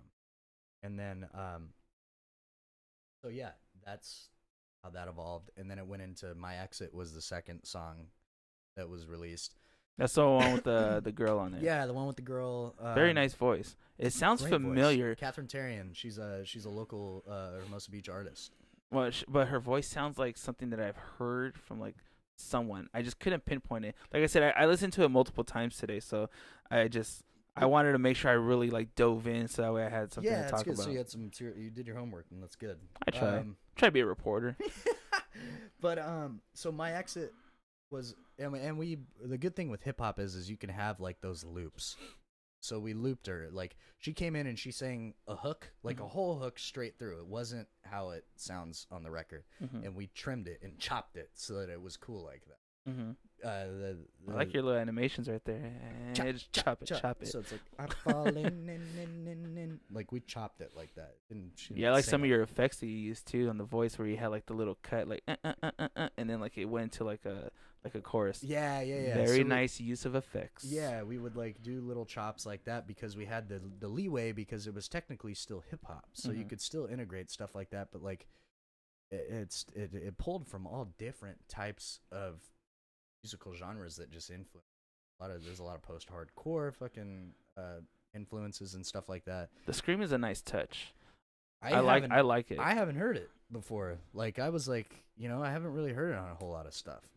So I was like, you know what? Like, I just wanted to create something that was like completely like me. It was just me. You know what I mean? Pulling from all things that I've been influenced by. Would you say it was a very emotional album? I mean, you're pretty much touching based on like your life. So like when you were doing it, like, did you feel it? Because like I always go back to like Eric Clapton when he wrote "Tears in Heaven." When his son passed away. The first time he did it, I think on stage he was like just brutal, Ryan. Yeah, I mean, it was a healthy outlet. It was a way to shed that weight that made sense at the time. It was like I had all this time on my hands to sit in there and just ruminate and think about all these thoughts. So I literally say in one of my lyrics, like, that's not on this album, but it's gonna be on the next release, on Counterculture Part 2. I had to fight for this pencil with sharpened lead. I did. I had to square up in jail to get a pencil that was sharpened so that I could write this stuff. You know what I mean? Like, I had to fight while I was in there. Damn. And like, a lot of, dude, the crap that you have to fight over while you're in there, and like the crap that you have to like not do, it's such a bullshit way of life. Well, it's gonna kind of sprout off of it. I mean, we could go back and talk about like the next few tracks, but what actually led you to get arrested? It was domestic violence, dude. I got in a fight with the girl that I was dating at the time. Oof. And it was a repeated thing. Like, it wasn't just her, it was like the girls prior to her. Like, I had a me problem. I had a behavior problem, essentially, at the core. And did you know about it when it was actually occurring though? Like, did you look at yourself and you're just like, no, dude, I would drown it out with booze. And that our whole relationship was fueled with booze. Like, we would get messed up, we would fight, and then pretend like it never happened in them. And drink it away.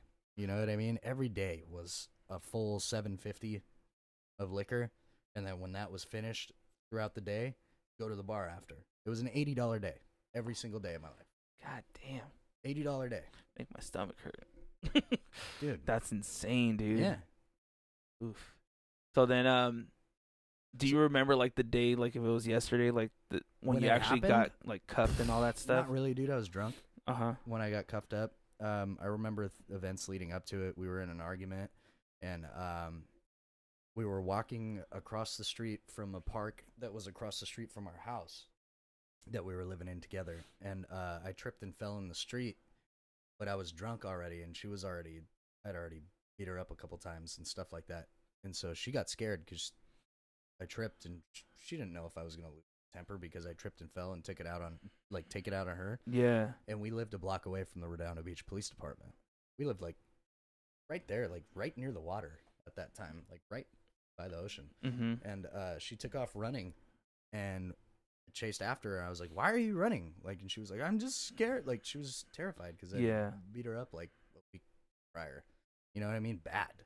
She was like wearing makeup, covering fucking black eyes and shit. Jesus. Yeah, like, so I would say this is like a side of you I've never heard, so I'm like fucking mind blown right now. Yeah, dude, it was a side of me that I fucking hid for forever because I was ashamed of myself. Yeah, you know what I mean? But like, this is real. Like, this is shit that I talk about on the album too. So I fucking took off running after her. Like, why the fuck are you running? Like, I didn't get it. She was like, I'm just I'm scared. You know, she kept saying, I'm scared. I'm like, why the fuck are you scared? I was like hollering at the top of my lungs. She ran right into the back of the police station. I just ran in right after her. I was like, what the fuck is going on? And they were like, hey, and they like separated us. And they asked her like, what's going on? And they were like, oh, he's drunk and like scared, like he's gonna hurt me or something. And like, I was just like, dude, I'm not gonna fucking do anything. They got it all on video and shit like that. Like, I'm just like, I'm standing there like all fucked up, dude. I was fucking trashed. It's like, dude, I'm not gonna do anything. Like, blah blah. And they're like, oh, well, we gotta book you because you're drunk in public. So they booked me for drunk in public. Half hour later, comes to me. I'm like, hey, what's going on, man? Like, how long am I gonna be in here? And they're like, oh, you're gonna be here for a while. You're being charged with domestic violence. Oh fuck. And I remember like a weight. Like, what are you talking about? Domestic violence? Mm-hmm. Like, I didn't fucking hit her because I didn't that day. Yeah. That day. You know what I mean? Or previous engagements. But I guess while they had her, they like got it out of her. They're like, "Why are you scared?" Like, and she was like, "Did he hit me?" And they were like, "Do you have any proof?" And she was like, "They were like," she was like, "Yeah," and like went to the. I guess she went to the fountain. Like that. Mm-hmm. She had fucking raccoon eyes, dude. Both eyes, because we had gotten into a scuffle, like a week and a half prior, Mm-hmm. and while we were fighting, like I pushed her head into the ground, and she got a lump on her head, and we iced it and stuff like that to try to like, you know, make the swelling go down, Mm-hmm. and it ended up like bleeding down into her eyeballs and made both of her eyes black. Jesus. So it wasn't. I mean, it wasn't. I'm not gonna say that I didn't like womp on her and stuff like that, because like we would get into some bad scuffles, and like, dude, I would hit her like she was a man. Honestly, and it was bad. Sorry, I got someone asking where they could find this album. They're interested. Small Team, you can find it on, what is it right now? Oh, you can find it iTunes? on iTunes. You can find it on Spotify. You can find it on anything. Just search Stray Life Counterculture Part 1. You can check it out. Ooh, that was It's all right. But yeah, it touches on a lot of really fucking serious things that happen. And one of the main points that it touches on is the domestic violence. A lot. And it's more so the events that led up for this half of the record is what this record's all about. So, ever since you've been like clean and like finally like back in your mind, have you actually spoke to her and like try to hopefully like mend those legally broken? I can't. Okay, so you're just respecting that. Legally I can't, but I mean, she's reached out, you know what I mean, and you know, vice versa. There's I can't really talk about it too much. No, yeah, don't worry about it. But I mean, there's been some mending, sure, but we realized our relationship was fueled by alcohol, and we were toxic for one another. You know what I mean? Like, it wasn't a good match. That's crazy. So but yeah, there's been like forgiveness and stuff like that, and like trying to maybe rehash shit, but it wasn't meant to be. You know what I mean? And that's fine. It's something that it was really hard for me to accept, because when you're going through recovery and stuff like that, like, you're so broken and so codependent when you really have nothing, that it's human instinct to want to like reach out and latch onto something, like get comfort. But the whole point of recovery is to learn how to self-soothe and fix your deep, dark inner issues. So it was a little counterproductive right out the gate of like trying to get right and fit spiritually and mentally, because I was still trying to I was doing it for the wrong reasons right out the gate. It was, oh, I want her back. That was like the main fuel. I want her back, and I want to do the right things, and like I meant well, you know what I mean, and I really did want to do that. It just wasn't in the cards, you know what I mean? And like now, like I'm living my life finally for me. I don't feel like, and I've always been a girlfriend guy. I always thought I needed somebody, so I would latch on to somebody and fucking suck them dry, dude. You know what I mean? Very codependent mentality, always have been. And so now, like, I'm finally at a point in my life where I don't feel like I don't need a girlfriend. I don't need somebody to make me feel good about myself, like I'm capable of, you know? And it happens from staying proactive. It happens from, you know, staying connected to my my program. You know what I mean? And like, dude, I have my friends back. You know what I mean? I have my friends back. Dude, I get to kick it with you. I get to talk to you whenever. Like, yeah, because I remember I didn't see you for a long time. I was like, years. And we would talk about it too. Like, what happened to Nick? I was like, I don't know. I just haven't heard from him. So it would. Because I was ashamed, dude. I was shade away. Like, didn't want anybody knowing any of my business because I was doing too much. Because I'll definitely listen to it. I respect people creating art about self-reflecting. He's actually he does his own rap stuff too. Small Teen. Nice, feel very free cool. to post it on the Instagram, Small Teen. I'll shout it out for you on the podcast. But that's man. Like I remember just like not hearing from you ever. Because I was ashamed of myself. You want to know why I was so ashamed of myself? Like, and it wasn't even connected to the domestic violence and stuff like that. It was the last time when you guys kicked me out of the band, dude. I was ashamed of myself because I got drunk and arrogant with Greg one day. Cried in a bar, just like, oh, like, woe is me shit. And he showed up, and I was just like crying and wasted in the middle of the day. And this is in 2013 when like we were doing shit. You know what I mean? And like the band wasn't doing too much. I was kind of financing everything that we were doing, like our t-shirts and stuff like that. Like I was paying for it. Yeah. You know what I mean? Kind of solely independently. And there were 5 of us. You know what I mean? Like, so there was a lot of weight on my shoulders, and I wasn't equipped for it emotionally. And so I would get on Greg about, you know, getting a job, and then it all came to a head, and I just blew up on him, dude. And I was like, you're a this, and that. You're no good. You're not doing anything. You're not helping me. Like, do you even want this thing? And I was just like, this band will go nowhere without me. Like, arrogantly, just off the top of the dome, just like, this. See the beauty? Yeah. I was like, this isn't going to do anything without me involved because you guys aren't motivated. And like, some of it was true, but a lot of it was like arrogant crap. Like, oh, you can't do it without me. Like, cocky crap. You know what I mean? I mean, I saw it too, but I didn't. The cockiness is one thing, I guess. I was always kind of oblivious to everything when it came to the band. And I think what it was for me is I did feel like as a group, we were just waiting for like a golden plate type of thing, you know. It was like a silver platter, whatever the saying is. To really put in the work, and like, I feel like that's what we were waiting for, because all of us individually and as a group are extremely talented. Yeah. You know, I hate to toot our own horns, but it's like we did have something great going, and it just we never really got into first gear. Yeah, nobody wanted to treat it like a business. Yeah, was the thing. Everybody wanted to treat it like. I know I'm guilty for it. I was literally there, and I think my thing is that I was never really officially in the band. I never really felt I was official, which is my fault because you never wanted to commit. Yeah, that was my fault. But even like you were the bass player though. Yeah, for me band. putting regardless of how whatever they ended up doing afterwards, like it never really like got to where it was. Like it didn't have the steam after Frames was released and stuff like that. Like even the stuff that came after, it was never solidified. It was never. Then it was like up in the air. Like, are they gonna get another singer? Like it was never like a solid lineup. And then they had the transitions where Edwin came back, and then Edwin's brother, and then they had 3 guitars, and then Greg quit, and then they, you know, gutted his drums out and kind of programmed them. Like yeah, never found the right timing, I guess. And a lot of it. Honestly, and this is no bullshit. Like a lot of it was just laziness. Is what it was. I agree. And that's it. And but it's hard, dude.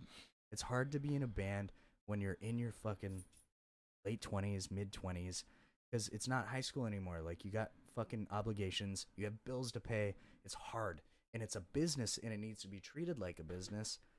It's still fun though, but if you really want to like get out and you want to tour and you actually want to do something with it. Like it has to be treated seriously, and everybody has to chip in, and everybody has to do their part. And if you got one weak link, dude, regardless of how talented they are, like they gotta go because it's toxic to your unit. Yeah, you know what I mean. I gotta pause this really quick. I think my dog needs to go outside. Oh, cool. So we're gonna take a quick break. Be right back, guys.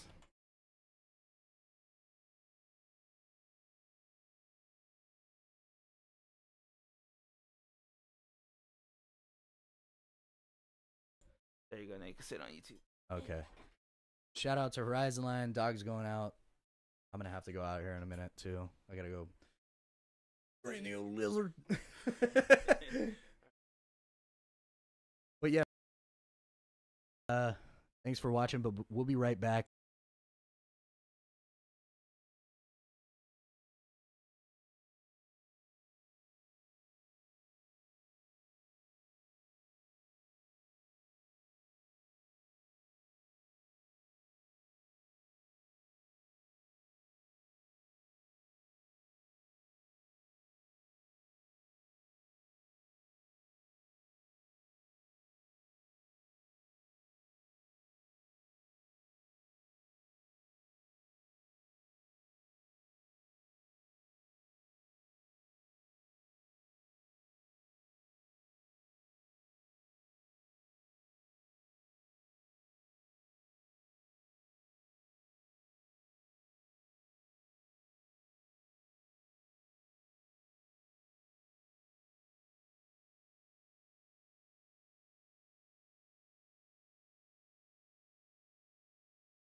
it'll start again. Boop. And we're back on that one too. So the last thing we are talking about was See the Beauty. And, we're talking about the whole being lazy, not trying to get the drive, which, like I said, I totally was on that boat. Dude, we were all guilty of it at one point. Yeah. You know I just what wanted mean? to party and fucking have a good time, man. As a bass player, to me, it's just like, you could barely hear what the fuck I'm playing. I was doing stuff where I'm pretty sure no one approved of, but I didn't give a shit. Get off me. So I liked your bass lines out of anybody that we had after, like, nobody could fill your shoes. So man. It, like, really put us in an uncomfortable position. Yeah, that's right. Stroke that honest. cock. No, to be honest, dude, it was like, well, without Eric, like, kind of, it was just empty, and, like, there was no low end, and the stuff that you were playing on bass was really intricate and made the songs sound cooler. Mm-hmm. So when it wasn't there, it was just like, oh, okay, so this is like a Circa Survive band. Like, it just wasn't the same. I don't know. Total bummer, bro. I mean, like, I enjoyed it just because for me it's I can't go live again. How does this thing work? Yeah, you click your camera. Where's your camera? I gotta go this way, huh? Yeah. Aha. Okay, Yeah, sorry there you guys. I'm trying to do live on Instagram one more time. Yeah, we're back. We're back.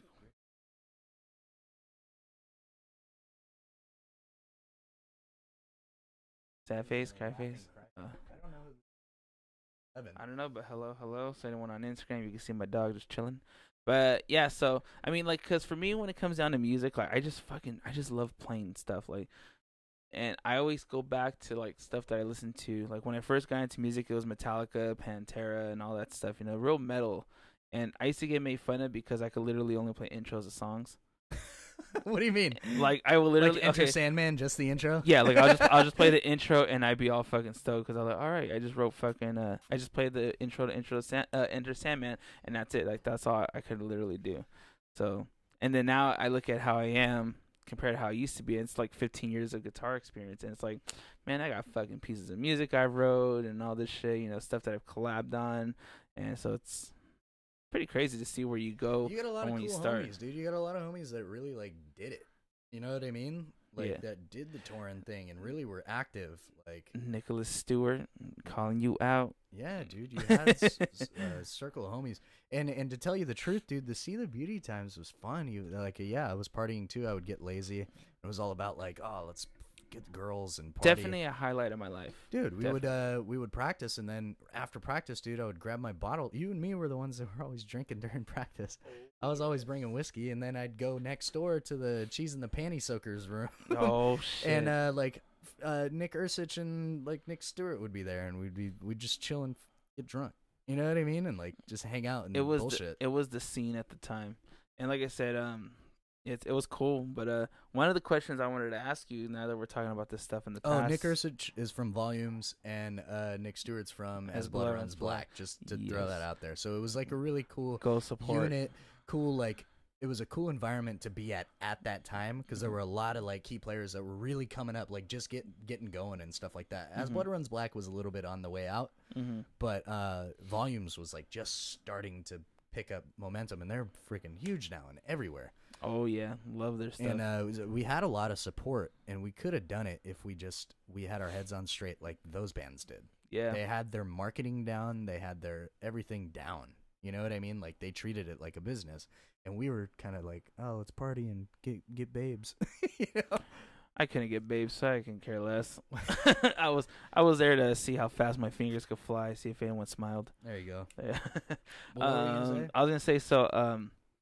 With all that being said, I want to kind of touch base more on the whole addiction thing. Now, when did you actually realize that you had like a problem? When it came down to it, like, were you already in that zone when like we were in See the Beauty? Because I know we drank a lot. Yeah, I acknowledged it during the See the Beauty time. At the time when I got kicked out of the band, is when I acknowledged it for the first time. I was like, yeah, I got a problem. Oh, I'm gonna not drink, and I was low key like still drinking, but telling Greg like, oh no, I've been sober, but I was still drinking, and I acknowledged it, but I never really like took steps to do anything. I never went to AA or never did anything. You know what I mean? I was just like, I got it. You know what I mean? Oh, I'll just drink when I'm not there. You know what I mean? It's fine. But it all, I don't know, the energy, once I got kicked out and then rejoined, like the energy was just off already. And like everybody was just tired of my shit. And like, I don't really remember too much. you were already gone at that point. Oh, I was like, yeah. All I remember is just being drunk, playing music, and having fun. Yeah. So that was always my thing. It was really me, Greg, and Mark, like really trying to push things, but like at the end of the day, like it was really like me really pushing things to go forward. And like them being like, oh yeah, we should do that. And I'm like, well, we are doing that. You know what I mean? And it's happening now, not when you guys figure it out. Because I was, at the time, I had a good job and I was making good money, so that's what I wanted to do. So that's what we did, you know. Was there ever a point in a time where you're actually like drinking and stuff, and you just decide you would think about it in your head, like maybe I have a problem? It wasn't until everything happened, like the whole like jail situation. The whole jail situation, where I was like, dude, I can't live like this anymore. I was fighting a case for like 3 months after that to try to stay out of jail. So I went into jail, bailed out, and then had court date coming up for like 3 months down the road. And I was neurotic. I was paranoid because we were still talking and stuff like that. And I was just neurotic and really paranoid, like looking out the windows. Oh my God, the cops are going to roll up any minute and like catch me at my house, because I had a court order to I wasn't allowed to go home to my house where all my stuff was. Jesus. So like I had to like go live with my parents again. Like that sucked. You know what I mean? Like that was hard. But like, so I was really paranoid, and like I was just like, I can't fucking live like this. So it got to the point where like I got a lawyer and stuff like that, and then I was just like, you know, what can I do to look good on paper so we can beat this case? That was my mentality going into it, and I'm not ashamed to say it. It's honest. That was my mentality going into it. How can I beat this case? So I went into rehab. Yeah, I was gonna ask you if you admitted yourself. I did. I admitted myself into rehab for 30 days prior to my court date. So I went in for 30 days, but while I was in the rehab, dude, things just made sense in there. Like the things that they were talking about, I identified with. And that structure of like having to do it and like get clean and stuff like that all made sense. So like I initially went in to fight the case. While I was in there, I accepted that if for some reason I don't beat this thing, it's okay, because I'm where I need to be at right now. And I'm willing to help myself. You know what I mean? And get the help that I needed. Did you do any writing when you were in rehab? Yeah, dude. Because I know you say you wrote when you were in jail. I wrote a good majority. I wrote all of this out before I got out of rehab entirely. It's 7 months. It was a 7-month process of rehab and jail and everything. Before I got out, I had the whole album written. All 8 songs. By whole album, I mean these 4 that are out and the 4 that are coming later. Like music-wise or just like lyric-wise? No, I had the music in my head. Oh, nice. When I got out and I finally got a guitar in my hands, which was when I went back into rehab after jail, I was able to bring my guitar, and that's when I started writing the music. So and then I came to Jeff after I was still in rehab when I started recording. So I would go out on my passes and I would go to the studio and I would record. But it's funny, the first song that I recorded was Knowles, which actually isn't on this record. That's on your single that you had on there. That's a single that I didn't get a chance that to I was pushing. that That was actually on K-Rock and Locals Only and stuff like that, because I shoved it down Cat Corbett's fucking throat to play it. Like, dude, I was relentless. Hit them up, and they finally fucking were like, all right, dude. You know what I mean? Like, I was relentless, but I recorded that with Chris Heyman. And Chris Heyman worked for Interscope. He worked for Shady Records and stuff like that with Eminem. And, like, he worked for a lot of, like, big companies. And so, like, that was cool. I ended up getting when I released that, I ended up getting a write-up in the local paper about it and stuff like that. Like, it was, the headline was Stray Life Dares to Rap About Sobriety, because at that time I was donating 50% of my profits to the DARE program. Oh, nice. So anything that I made from that record and stuff like that, and merch that I made for that first batch, 50% of all of it went to the DARE program. So, I lost that shirt years ago. right? Don't know where it's at. But were you just only like just an alcoholic? Like, were you just addicted to alcohol? Was Dude, there I was- anything else that like led I did to it? drugs and stuff like that, but I never really got hooked on drugs. It just Mhm. wasn't really my thing. You know what I mean? I Yeah. didn't like feeling out of control. Yeah. It But was just more just booze. It was more just like getting fucked up on booze, like just waking up, drinking all the way until I'm going to sleep. You know what I mean? And nobody knew I hit it. You would never know I was drunk until it got to the point where I would get erratic because anything would set me off. Yeah, that one little spark. And that's when you would be like, "Whoa, what's fucking wrong with this guy?" Well, a lot of times, like when I was taking painkillers a lot. You could never tell I was on painkillers, and it's crazy because You can't smell it. yeah, you can't, and what it's it's the doing to easiest- what's doing to the body is just like it's so fucking insane. And I was one of those people that could play it off. I could have like a simple conversation, and you'd be like, "Oh yeah, man, you tired?" Or like, "Yeah, I had a long day," or I'm just. For me, it was more. I was always energized because I would always have like an energy drink and painkillers. So not only am I just mellowed out, but I'm fucking juiced. Fucking flying. Yep, Dude. and that's how when I used to work at a warehouse, I used to do that. I used to take like 2 or 3, and then I started taking 4 to 5, and then I was fucking drinking Monsters and Red Bulls, and no pain, and just fucking going through the days like there was nothing. You would never know unless I told you, Yeah. hey, I took a painkiller today. Yeah, It's see, just and that's the crazy. thing. Like, people wouldn't know because I was functioning, Yeah. highly functioning. But like, you can fucking smell that shit. Oh, you yeah. know what I mean, Yeah, that's can an smell it. easily like your pores are just you're Yeah. sweating it out. dude? And I was overweight, all in my face. Like it was all in my face, dude. Mhm. I lost like 30 pounds in like 3 weeks Damn. when I got sober.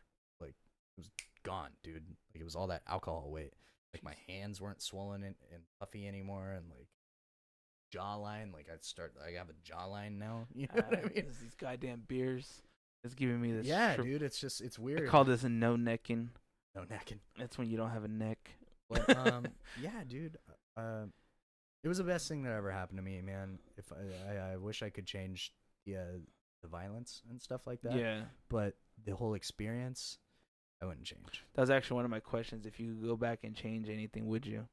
But you already said the violence. The violence is the only thing that I would change. Like, I wish I didn't do that, but all the repercussions Mm-hmm. that happened, like the going to the jail, it was a wake up call, and I Mhm. needed it desperately. It matured me. Yeah. It made me grow the fuck up. It made me realize, like, once again, like, I'm not bulletproof. I'm not above the law. Mhm. Like, it was time to get it together. Now, you're more than welcome to not answer, but I'm just kind of curious. A lot of times when it comes to domestic violence, there's always a history behind it. Like, if it's like It from was family, repeated. Oh, family. like yeah, like is that something that you witnessed so that way you became more accustomed to it, or You was, know you think what? it's just a solo thing? It's funny you say that. When I was a kid, I remember seeing something like that happen Mm-hmm. between my parents at the time, and but I talked to my dad about it because my dad got sober when I got sober, Mm-hmm. and he was a 40-year alcoholic. That's how I learned that drinking was okay. Yeah. And he got sober, and he's been sober for 2.5 years now too. So, which Good it for was him. all around, dude. It was really a positive thing for our family. You know what I mean? But yeah, it was something that I saw when I was a kid, and I talked to my dad about it, and come to find out, my mom passed away when I was 11 years old. She had a history of alcoholism and stuff like that. She had a bad alcohol problem, and she would get erratic. And what I saw when I was a kid was my dad actually like holding her from hitting him. Mm. But in the back of my head, because he held her, and then I It was remember that seeing dominance. Yeah, he held her and brought her in the room and closed the door, and I just hear yelling and stuff like that, arguing. Mm-hmm. So, but in my head, my dad's beating the shit out of my mom behind that door. That wasn't the case. It was my mom would get erratic. My mom would accuse my dad of wild crap, like cheating on her and stuff like that. Like wild, drunk, alcoholic crap. You know what I mean? Yeah. All shit that I adopted. And I didn't even know it was like that shit that's hereditary, dude. Like, your brain is wired genetically to be predisposed to have character traits of your parents. And I adopted those traits, dude. I was so sick and insecure and thinking my girlfriends are cheating on me and like they weren't, and like just it was nuts, dude. The way of thinking. World's out to get me, like everybody's against me. It was just sick, dude. And like I was able to work through all that crap. And I was able to tell all my deepest, darkest secrets. You know what I mean? To shed all that weight. And all my deepest, darkest secrets, I came to find out, aren't that uncommon. Other people have done it too. And it's the same thing for everybody, dude. If you have, and this is just a PSA real quick. No, do it, man. If you have deep, dark secrets, those are the things that you should be talking about. You should shed that weight because those are the things that are going to fucking kill you. If you have a problem with drinking or doing drugs, like those are the things that are going to drag you down and kill you. Are your deepest, darkest secrets, and you should not be afraid to share them. Well, I mean, like keeping anything in, I mean, I think it depends on it. It's never a good thing because then it just builds up. I mean, if you think about anything, it all comes like to a head and it all comes out when you're like getting filling fucked up. filling up a glass or anything like that. You know, that glass eventually is gonna get overfilled. A lot of times, like school shootings and stuff like that, dude. they always say it's because won't not only talk were they about it. bullied, but yeah, they don't want to express themselves because they don't want to seem weak. Yeah, but And it's not, dude. That's the strongest thing you insane. could do. Yeah. Is to put your shit out there. Like, this is me. This is what I'm feeling. And there's two different ways of communicating. There's a right and a wrong way. The wrong way is communicating what you're thinking. The right way is communicating what you're fucking feeling. They are two entirely different types of communication. Yeah, because you can psych yourself out in your mind. But you should always speak from the heart on what you're feeling. And there was something I wanted. Damn it! There was a grab him with this thing. It was grab him by the pussy. Yeah, grab him by the pussy. But it's, you know, and I said it earlier. Like, our insecurities are common grounds. That's what it is. Even murderers, dude. Like, if somebody's murdered somebody, like other people have murdered people. You know what I mean? Granted, you don't want to get in trouble. You don't want to get that, but like that shit's gonna eat you up. Oh yeah. And you're gonna do it again. Well, like for me, like I think about it now, like, you know, and doing a podcast, a lot of people know my life. You know, they know I'm engaged, and you know everything that I do, and like the old me, I always trip out on it, was used to like cheating on every single girl I was with. Yeah. And I blame that on one person though, which she will remain nameless, but totally screwed me over for like two or three guys. I don't remember. And I used to be the type of romantic. I was just like, you know, I want to have like kids and all this and that. Yeah. But then, I mean, being part of that poison was what pretty much destroyed everything that I ever believed in when it came down to loving someone and stuff like that. So then, pretty much every girl after that, it was just kind of like okay, well, what if she does this to me? I need to have a backup plan. You need to have the upper hand. Yep. So then I would have another one, way to live. and then another one, and then another one, and I kept doing that until I met my fiance. And for some reason, just seeing her personality and how she is kind of distracted me from like that. It made me like not want to repeat my habits, which is kind of crazy because a lot of times they always say it takes one person to kind of like help change someone's mind. And for me, it's just like, she is my main motivation. She know the reason why I drive to fucking work every day. That's an hour and a half. You got a telephone call. Oh shit. You want to do it? One more quick pause? Yeah, we can. Yeah. I'm actually gonna Go right ahead. I'm gonna go ahead and pause this mic really quick, guys.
All right, all right. So we're back on the YouTube, and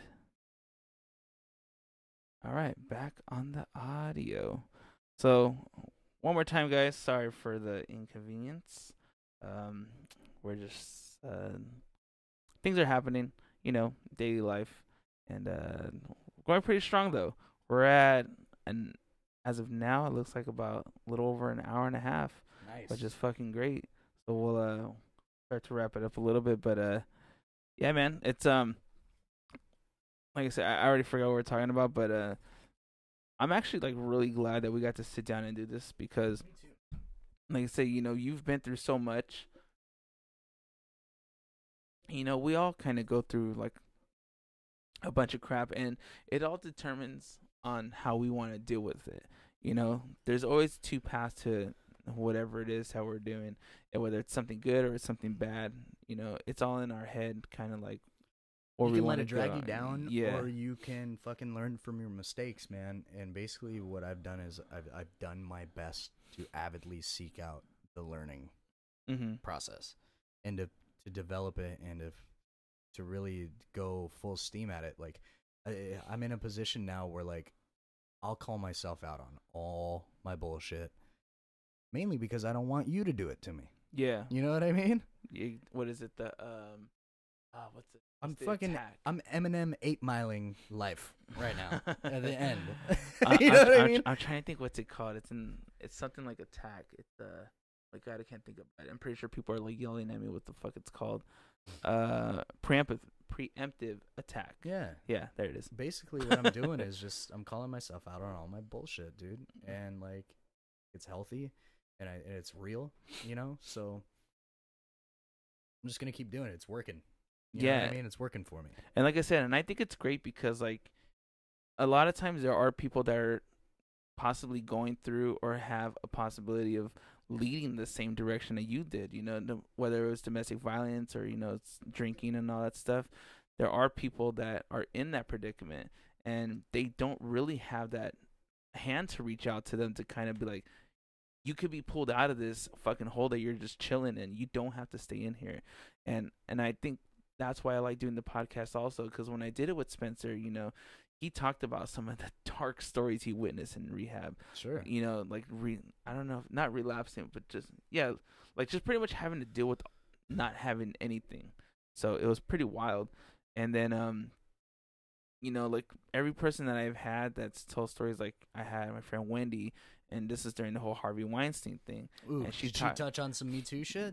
Yeah, she said that she actually had an issue where I think she was 17 or 18, and she was taking photos with like a really big name photographer, and he was trying to make her do bikini shots, but the bikinis were kind of like see-through. And I believe, I have to re-listen to it again. It's been so long. I believe she did it though, just because thinking that would be like her ticket in. But like she said, she just felt like disgusted or something. Yeah, forced a little bit, and then afterwards, when she was done, she told the guy that she didn't feel comfortable with him putting it up. If he could just, for her sake, not do it. And he was kind of like, well, it's my work. I'm gonna do it whatever the fuck I want. But now it's like she's, she does all that now because she's comfortable with it. It's years and years later. Dude, those photographers, dude, you never know. You know what I mean? Like, any dude who's taking pictures of fucking smoking hot chick and he's heterosexual and they're doing nudes, you know what's going on. You're not gonna tell me you're not chubbing. Yeah, you're gonna tell me you're not fucking getting the motor running, and like, those dudes are beating off to those things when you're not around. Yeah, there's some of the pictures where like Greg or like Carlos have done. Yeah, I'm just like, where do you find these girls at? Like, exactly. I mean, that's it's great work for you at the same time. Dude, just like, the Jesus. guy's not made of stone. Yeah. I can only take so much. But it's fucking wild though, like just seeing that. But yeah, all those stories always kind of trip me out. Riley says that's not true. There's plenty of respected photographers that don't. Oh yeah, I mean, we're not saying it's all of them, but there is no matter what the situation or the group or whatever it is, there's always going to be a handful of the negativity of it that's going to stand out the most to everyone. I would be in that handful. Just if I had a camera and that was my profession, I would be and this is, I don't care how it makes me look, but it's honest. I would be fucking going nuts. But like, I'm sorry. Over shit like that. I tend to take pictures with a boner. It doesn't mean anything. Just I am a man, and you're amazing looking, and don't worry, it's not going anywhere beyond this. I swear to God. I have a erectile function disease. Oh yeah, it tends to be hard in front of pretty women. Oh, wieners. But I mean, that's like anything. Like as far as like like the genre of things. Like when people, and I always bring this up when they talk about like feminism, like feminists. The first thing the person thinks about when you think about the word feminist is one of those loud, hating men type of women, because they're the ones that are most outspoken. A lot of times when people think about like race, when it comes to like blacks or Hispanics, the first thing you think of Hispanics, people always say like a lazy Mexican or a cholo. When you think of blacks, I don't think about that. When you say the word Mexican, they're the fucking hardest working people in America, in my opinion. Every Mexican that I know, no, it's true, that I've ever worked with, true. They work fucking 3 jobs and have like fucking 4 kids, 4 or 5 kids, and a wife. I always say that I never see. All they do is work. I never see a Hispanic begging for money. Never. Not in California. No, and there was. This is kind of weird. I went to go see wiener dog races, like at the track. Yeah, so instead of horses, they're like wiener dogs. That's fucking racing. hilarious, dude. Where's that at? I forgot. It's in Anaheim, like the track over there. I forgot what it's called, but I was laughing because there was this gentleman and he had a "Make America Great" hat on, and he was eating like was he a white dude? Yeah. He was eating like a bowl of fruit. Like I said, no matter who you vote for, your religion, I'm the type of person, I don't care. I don't give a shit. That's you. Just don't push it. I have no fucking opinion on politics because it's. There's never a right or wrong. Yeah, there's never a right and a wrong, and it's so. Oh God, there's so many components. There's no center. There's so many components that go into it, like there's pluses and negatives to every fucking candidate, and like that's all I'm gonna say. And I don't fucking worry. There's people that like worry themselves sick over shit that's going on, and it's like fuck, man. But like in 3 years, not gonna matter. The motherfucker's gonna be gone in 3 years. Hopefully, if he doesn't get reelected. Yeah, you know what I mean. But what I was gonna say about the hat is I was laughing because the dude was eating fruit, and I told my girl, I was like, I wonder if he knows that bowl of fruit that he's eating was most likely picked by Hispanics. Yeah. And you're wearing that hat saying, whether you're promoting it or not that Hispanics shouldn't be here, it's like you wouldn't have that fucking fruit that you're deliciously loving. Yeah, it also doesn't necessarily mean that he's pro-wall. No, you know what I mean? Just because he's got that. He could be, but I'm not. I won't jump to conclusions like that's because I don't know who the gentleman that's a cool fucking is. slogan. I'm not gonna lie. You know what I mean? I like how people are actually making it to something different. Like there's the metal one, like Make America Shred Again. Yeah, have you seen Snoop Dogg's Make America Crip Again? And it's blue. God, no. That shit is so funny, dude. Snoop. Yeah, but Snoop could fucking do whatever the hell he Snoop's wants. the man, dude. Oh yeah, he's and then he did the show with like Martha Stewart or something like that, like the he's cooking got his show. Show on TBS, isn't it? A game it show? Joker's Wild or some shit like that. I think it's on TBS. I got asked to do that show. I was dating a girl that was head of casting for that. She was head of casting for that, and she was head of casting for that show, The Four. That's on. That's the singing one. The singing one. Yeah. She wanted me to be on both of them, and I turned them both down. I don't want to do that. The only reason why I would go is to go hang out with Snoop. Yeah. You know what I mean? Like, Snoop, you could go in and smoke. Can I just stand here and look at you? Yeah. She's like, they're looking for hip-hop aficionados. And she was like, but you have a record, though, right? And I was like, yeah, I got a felony and a strike now, because of everything that happened. And it hasn't really slowed me down at all, like, when getting jobs or anything like that. Because I work in the, the service industry and stuff like that. So they don't really, like, dig into that stuff if it's, like, a mom-and-pop joint. But it hasn't really, like, inhibited me too much from anything, but I know down the line it's going to, like, when I'm ready to get a house, like seeing domestic violence on a fucking rap sheet when you're trying to get a house, like, your neighbors aren't going to want to rent to you. You know what I mean? Just like pedophiles, but then I feel like those people should get their ass beat. That's just me, but that's just being negative. I mean, so, I don't know. I mean, I was listening to Rogan today, and they were talking about something about, I think it was in Paris or something, where they're trying to make the legal age for sex 15. Gross. Or they said less. I think it's somewhere else where it's like above, like, it has to be like 9. Ew. Something gross. I was like, the fuck is wrong with people? Like, why would you want to? What's attractive about a 9-year-old? Absolutely nothing. Nothing. And I think it's like for me, it's just like having nieces and stuff. It's like Right? if a gentleman, or actually not even a gentleman, Right, like an old ass man, a sick ass fuck, try to do something one of them, and there's a video where I believe it's a guy that tries to attack in the courtroom some guy that I guess molested his daughter. Oh, I saw that shit. Yeah, and they had to hold him down. Yeah, and I was like, you know what? That rage of just knowing that his flower of a daughter. It was a coach or something like that was doing inappropriate stuff. I don't remember. See, this is it's why like I need a soccer coach or a volleyball coach or something like that. I need a fact checker to be checking all this shit for me. But anyways, we're going down a fucking deep dark tunnel with all that. But it's wrong. And it's wrong. Yeah, don't finger little boys' buttholes. And yeah, pretty much. We'll keep it like that.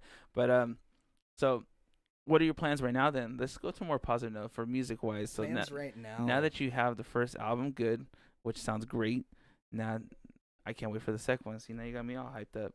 You got me jumping on the train. It's something to look forward to. Every 6 months, you're gonna get something new, and within that amount of time, like I'll be touring, hitting the states.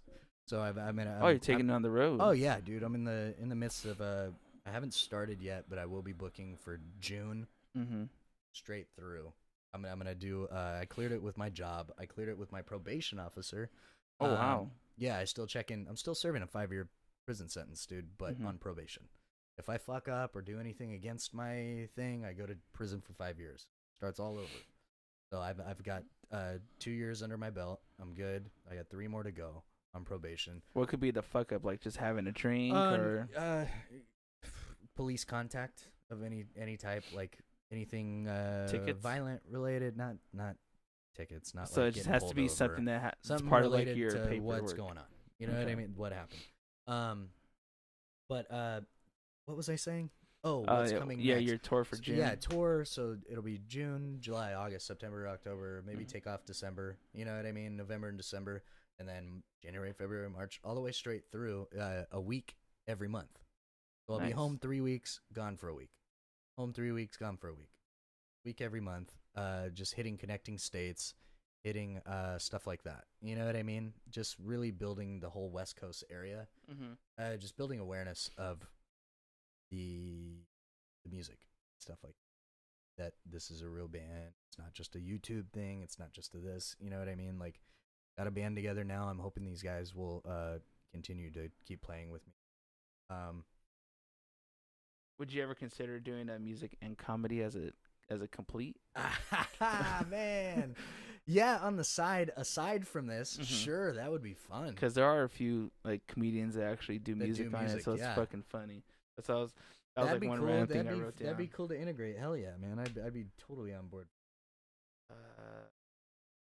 I'm like literally going through like my notes, and I think we pretty much done pretty much. Did we touch everything? Yeah. The last thing I was gonna talk about was like tattoos. Like, do you have any like tattoos that kind of help like persevere through anything? Like, did you get anything dude, afterwards? I tatted myself so that I have no excuse. I've got my sobriety date on my hand here. That's 9/15, which is. Explain to people what we're looking at. We're looking at a clock here, and it's with an anchor. So it's the whole symbolism is like this is what keeps me grounded is my sobriety. So always, it keeps me still. It keeps me calm. It keeps me. You show it to the camera up there. Keeps me steady. I don't know if we can see it, but it's. I'm pretty sure they can see it. It's on my hand. I also got God's will, and knuckles. Ooh.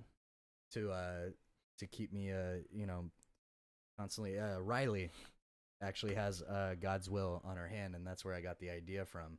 We were hanging out. I was like, that's so fucking cool. And I was like, that totally makes sense with everything that, like, I tried not to live with self-will anymore. I tried to stay open to the signs that my higher power, whatever you believe in, I call it God. People call it the universe. I call it God. It's a shorter word. I'm lazy. I call him Santa Claus. Yeah, Santa Claus, whatever you want to call it. Fucking, I try to follow the signs and the obvious paths of like, oh, I'm getting negative energy here. Don't do that. Oh, I'm getting positive energy here. Go in that direction. Want another water? I'm okay, man. I'm just gonna fucking piss it all out. I'd say we're almost at the end anyways. Yeah, but so yeah, go ahead. I got explain that. Some more of I got these that. I got drug free across the Misfits face with the X's. So, like, I'm inked, dude. I can't go back. I got Dare. Oh, wow, you did. Yeah, I got the Dare on my arm. And Might be one more somewhere. I don't know. But a lot of drug-free shit, a lot of alcohol shit. I got this while I was in. The Mi Vida Loca, everybody gets it while they're in there. Oh, Jesus. So just to remember, you know, like, oh, I don't want to fucking be back there and I don't have to live a crazy life. You forgot to get the teardrop, but you didn't kill I anybody. didn't kill nobody, man. It'll be a teardrop, but it'll be like a little bottle. Night, I will see you tomorrow. Thank you Riley. Thank you for tuning in. Thanks for tuning in and being a part of this, and I'm really excited to see you tomorrow. But yeah, we're gonna wrap this up. All right, tomorrow night, March 15th, like plugins. Hermosa Beach, Susie's in Hermosa. It's free.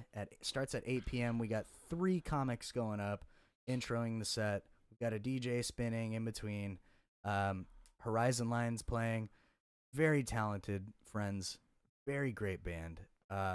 They were actually in a band called Iris at one point back in the day. It's the dudes from Iris, if you remember Iris. Yeah, I from the remember South that Bay. band. So it's those dudes. They're called the Horizon Line. They're great. We've got Mark Sierra Mataro with his and Spencer from See the Beauty. Doing House Atlantic, which is Mark's solo project. Very cool acoustic stuff with pedal effects and drums. It's just the 2-piece. Really cool. And then we got Stray Life, full fucking band playing the record, man, and playing some stuff off of the next record. What? Live. You heard it first on Verbally Harassed. Yeah, you heard it first on Verbally Harassed. You really did. Other than that, at some point tonight, I'm hoping that I can get Lunar March, the last video that ties this whole record together, up tonight on YouTube. I will put the link in the bio at stray.life on Instagram. You can follow the Facebook, Stray Life. And yeah, man, that's it. The record dropped yesterday. You guys can find it on Spotify, iHeartRadio, Pandora, iTunes, fucking all of them, man. It's all there. YouTube, it's on YouTube. Jesus, like it's everywhere. It's everywhere. So yeah, check it out, man. The record only cost, if you want to buy it, check it. It costs $4. You know what I mean? $4. You can have that shit. It goes towards, feeding. Keep giving me hope. I'm trying. I've been eyeballing that. Giving me hope to keep that going. Ham sandwich recently. Yeah, man. I spent a lot of money on this project, and it's not about that. It's what I wanted to do. It's what I want to do with my life. It's blooming. And now's the time. And that's it, man. I'm so glad you had me on here. Dude, got to hang out. I was literally gonna say like, do you want to plug in your music or anything like that? You already fucking did it all, so we're good. So like you said, you guys could catch Stray Life on all those platforms because it's everywhere. And show your support. Come to the show tomorrow night. It's free. There's no excuse. 8 p.m.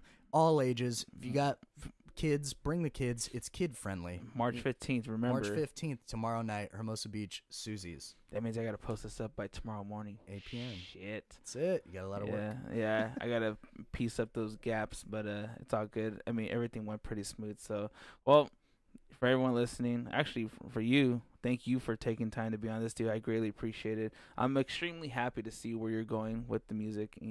Especially like.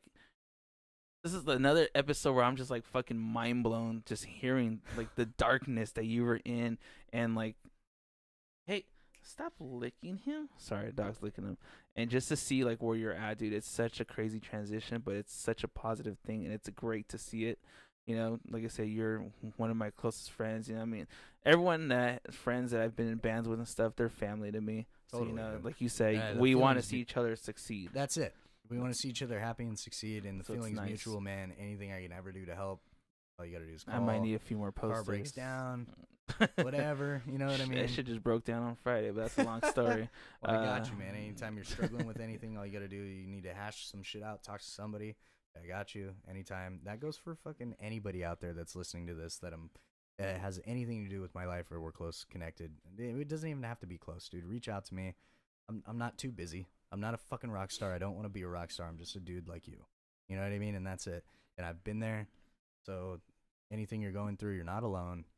There's help out there. You can hit me up fucking on Instagram at Straight Out Life. Whatever. Tell me what you got going on, and we'll figure it out. If you guys need help, we'll figure it out. So just to finish it off, now, is there any? I mean, you already pretty much preached out. If anyone needs help, is there anything that you would actually tell people that possibly have like an addiction, stuff like that? Like, was there something in your head that constantly you would repeat that would keep you driven? Like, totally. what kind of Get real with yourself. Be fucking honest with yourself. You don't got it. You don't got a hold of it. You can't handle it. You're fucking up. Straight up. That's it. Be real with yourself and go get the help. There's you Google fucking closest AA meeting to you and go fucking listen to those people and listen for the similarities, not the differences. Listen for the things that make sense, that remind you of what you got going on. Don't listen for, I'm not as bad as that guy. That guy was sucking dick for crack. That could have been you. That eventually could be you if you don't figure it out. You know what I mean? It's true. But just be aware of the similarities and not the differences, and that's all I got to say about that. Perfect way to end it, man. Thank you so much. So thank you everyone for listening. Once again, thank you, Nick, for being on the podcast. This is episode 22. Make sure you guys go check out Stray Life. And then once again, go to Midas if you need your oil change. Like I said, I don't remember the pricing on it, but I did get the approval that I could send people there. The one in Long Beach off of Anaheim and Long Beach Boulevard.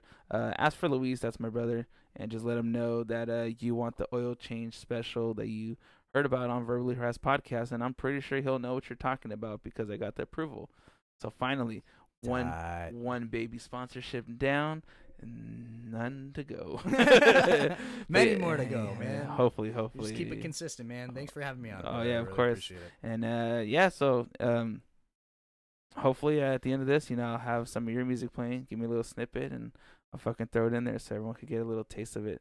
Oh yeah. Are we done? Get all juicy, and that's it, guys. So Shaka, brah. For everyone watching on YouTube, peace out.